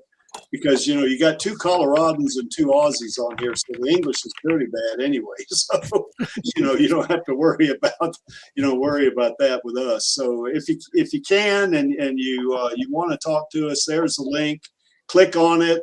You'll go into backstage. You'll stay there until the stream ends. And, you come on, talk to us, and just have a good time with us. We are the Alita Army. We are certainly, we are Alita advocates for sure, but we also support Alita and Rosa Salazar passionately and positively. And we're here to stay, Disney. We're not going anywhere. We are going to continue keeping Alita current. We're going to, just keep hammering away at this. And if you'll just green light the sequel and sequels, you will get our money. We will happily turn our money over to you right out of our wallets and purses into your coffers. We will do that. And you'll get Vladdy off your back. Yeah, you'll have Lottie won't be ranting at you anymore and all that kind of stuff. So, give us that sequel, because we really want it, and we, that includes we want not just the sequels, but we would like a live action series. We want more anime. We want more merch. We want games. You name it, we'll buy it. If they were to come out with a modern Alita game, I'd get that thing. If it's particularly on PC. I mean, I don't have a console, a gaming console, but I do have. Certainly, I got a pretty good PC, so I'd buy the PC version in a heartbeat. Why is this image there? Well, that image is there because I like it. And to paraphrase Gruishka, I'm only here for our girl and our queen and the Alita Army. And what does that mean? There's only one thing left to do, and that would be the call to action on my count of 3. 1, 2, 3. Film Maybe. So we will catch you tomorrow on Radio Chaos, and we'll see you next weekend on Alita Livestream. See you guys later. Bye. What's up, Alita Army? This is Hot Toys Alita, and I hope you enjoyed this week's Alita Livestream. Please join my Uncle Creek, Angelus, and our other guests for next week's show. Remember, I do not stand by in the presence of evil, and film those sequels, baby. See you next time.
No cause is lost, if there was but one fool left to fight for it.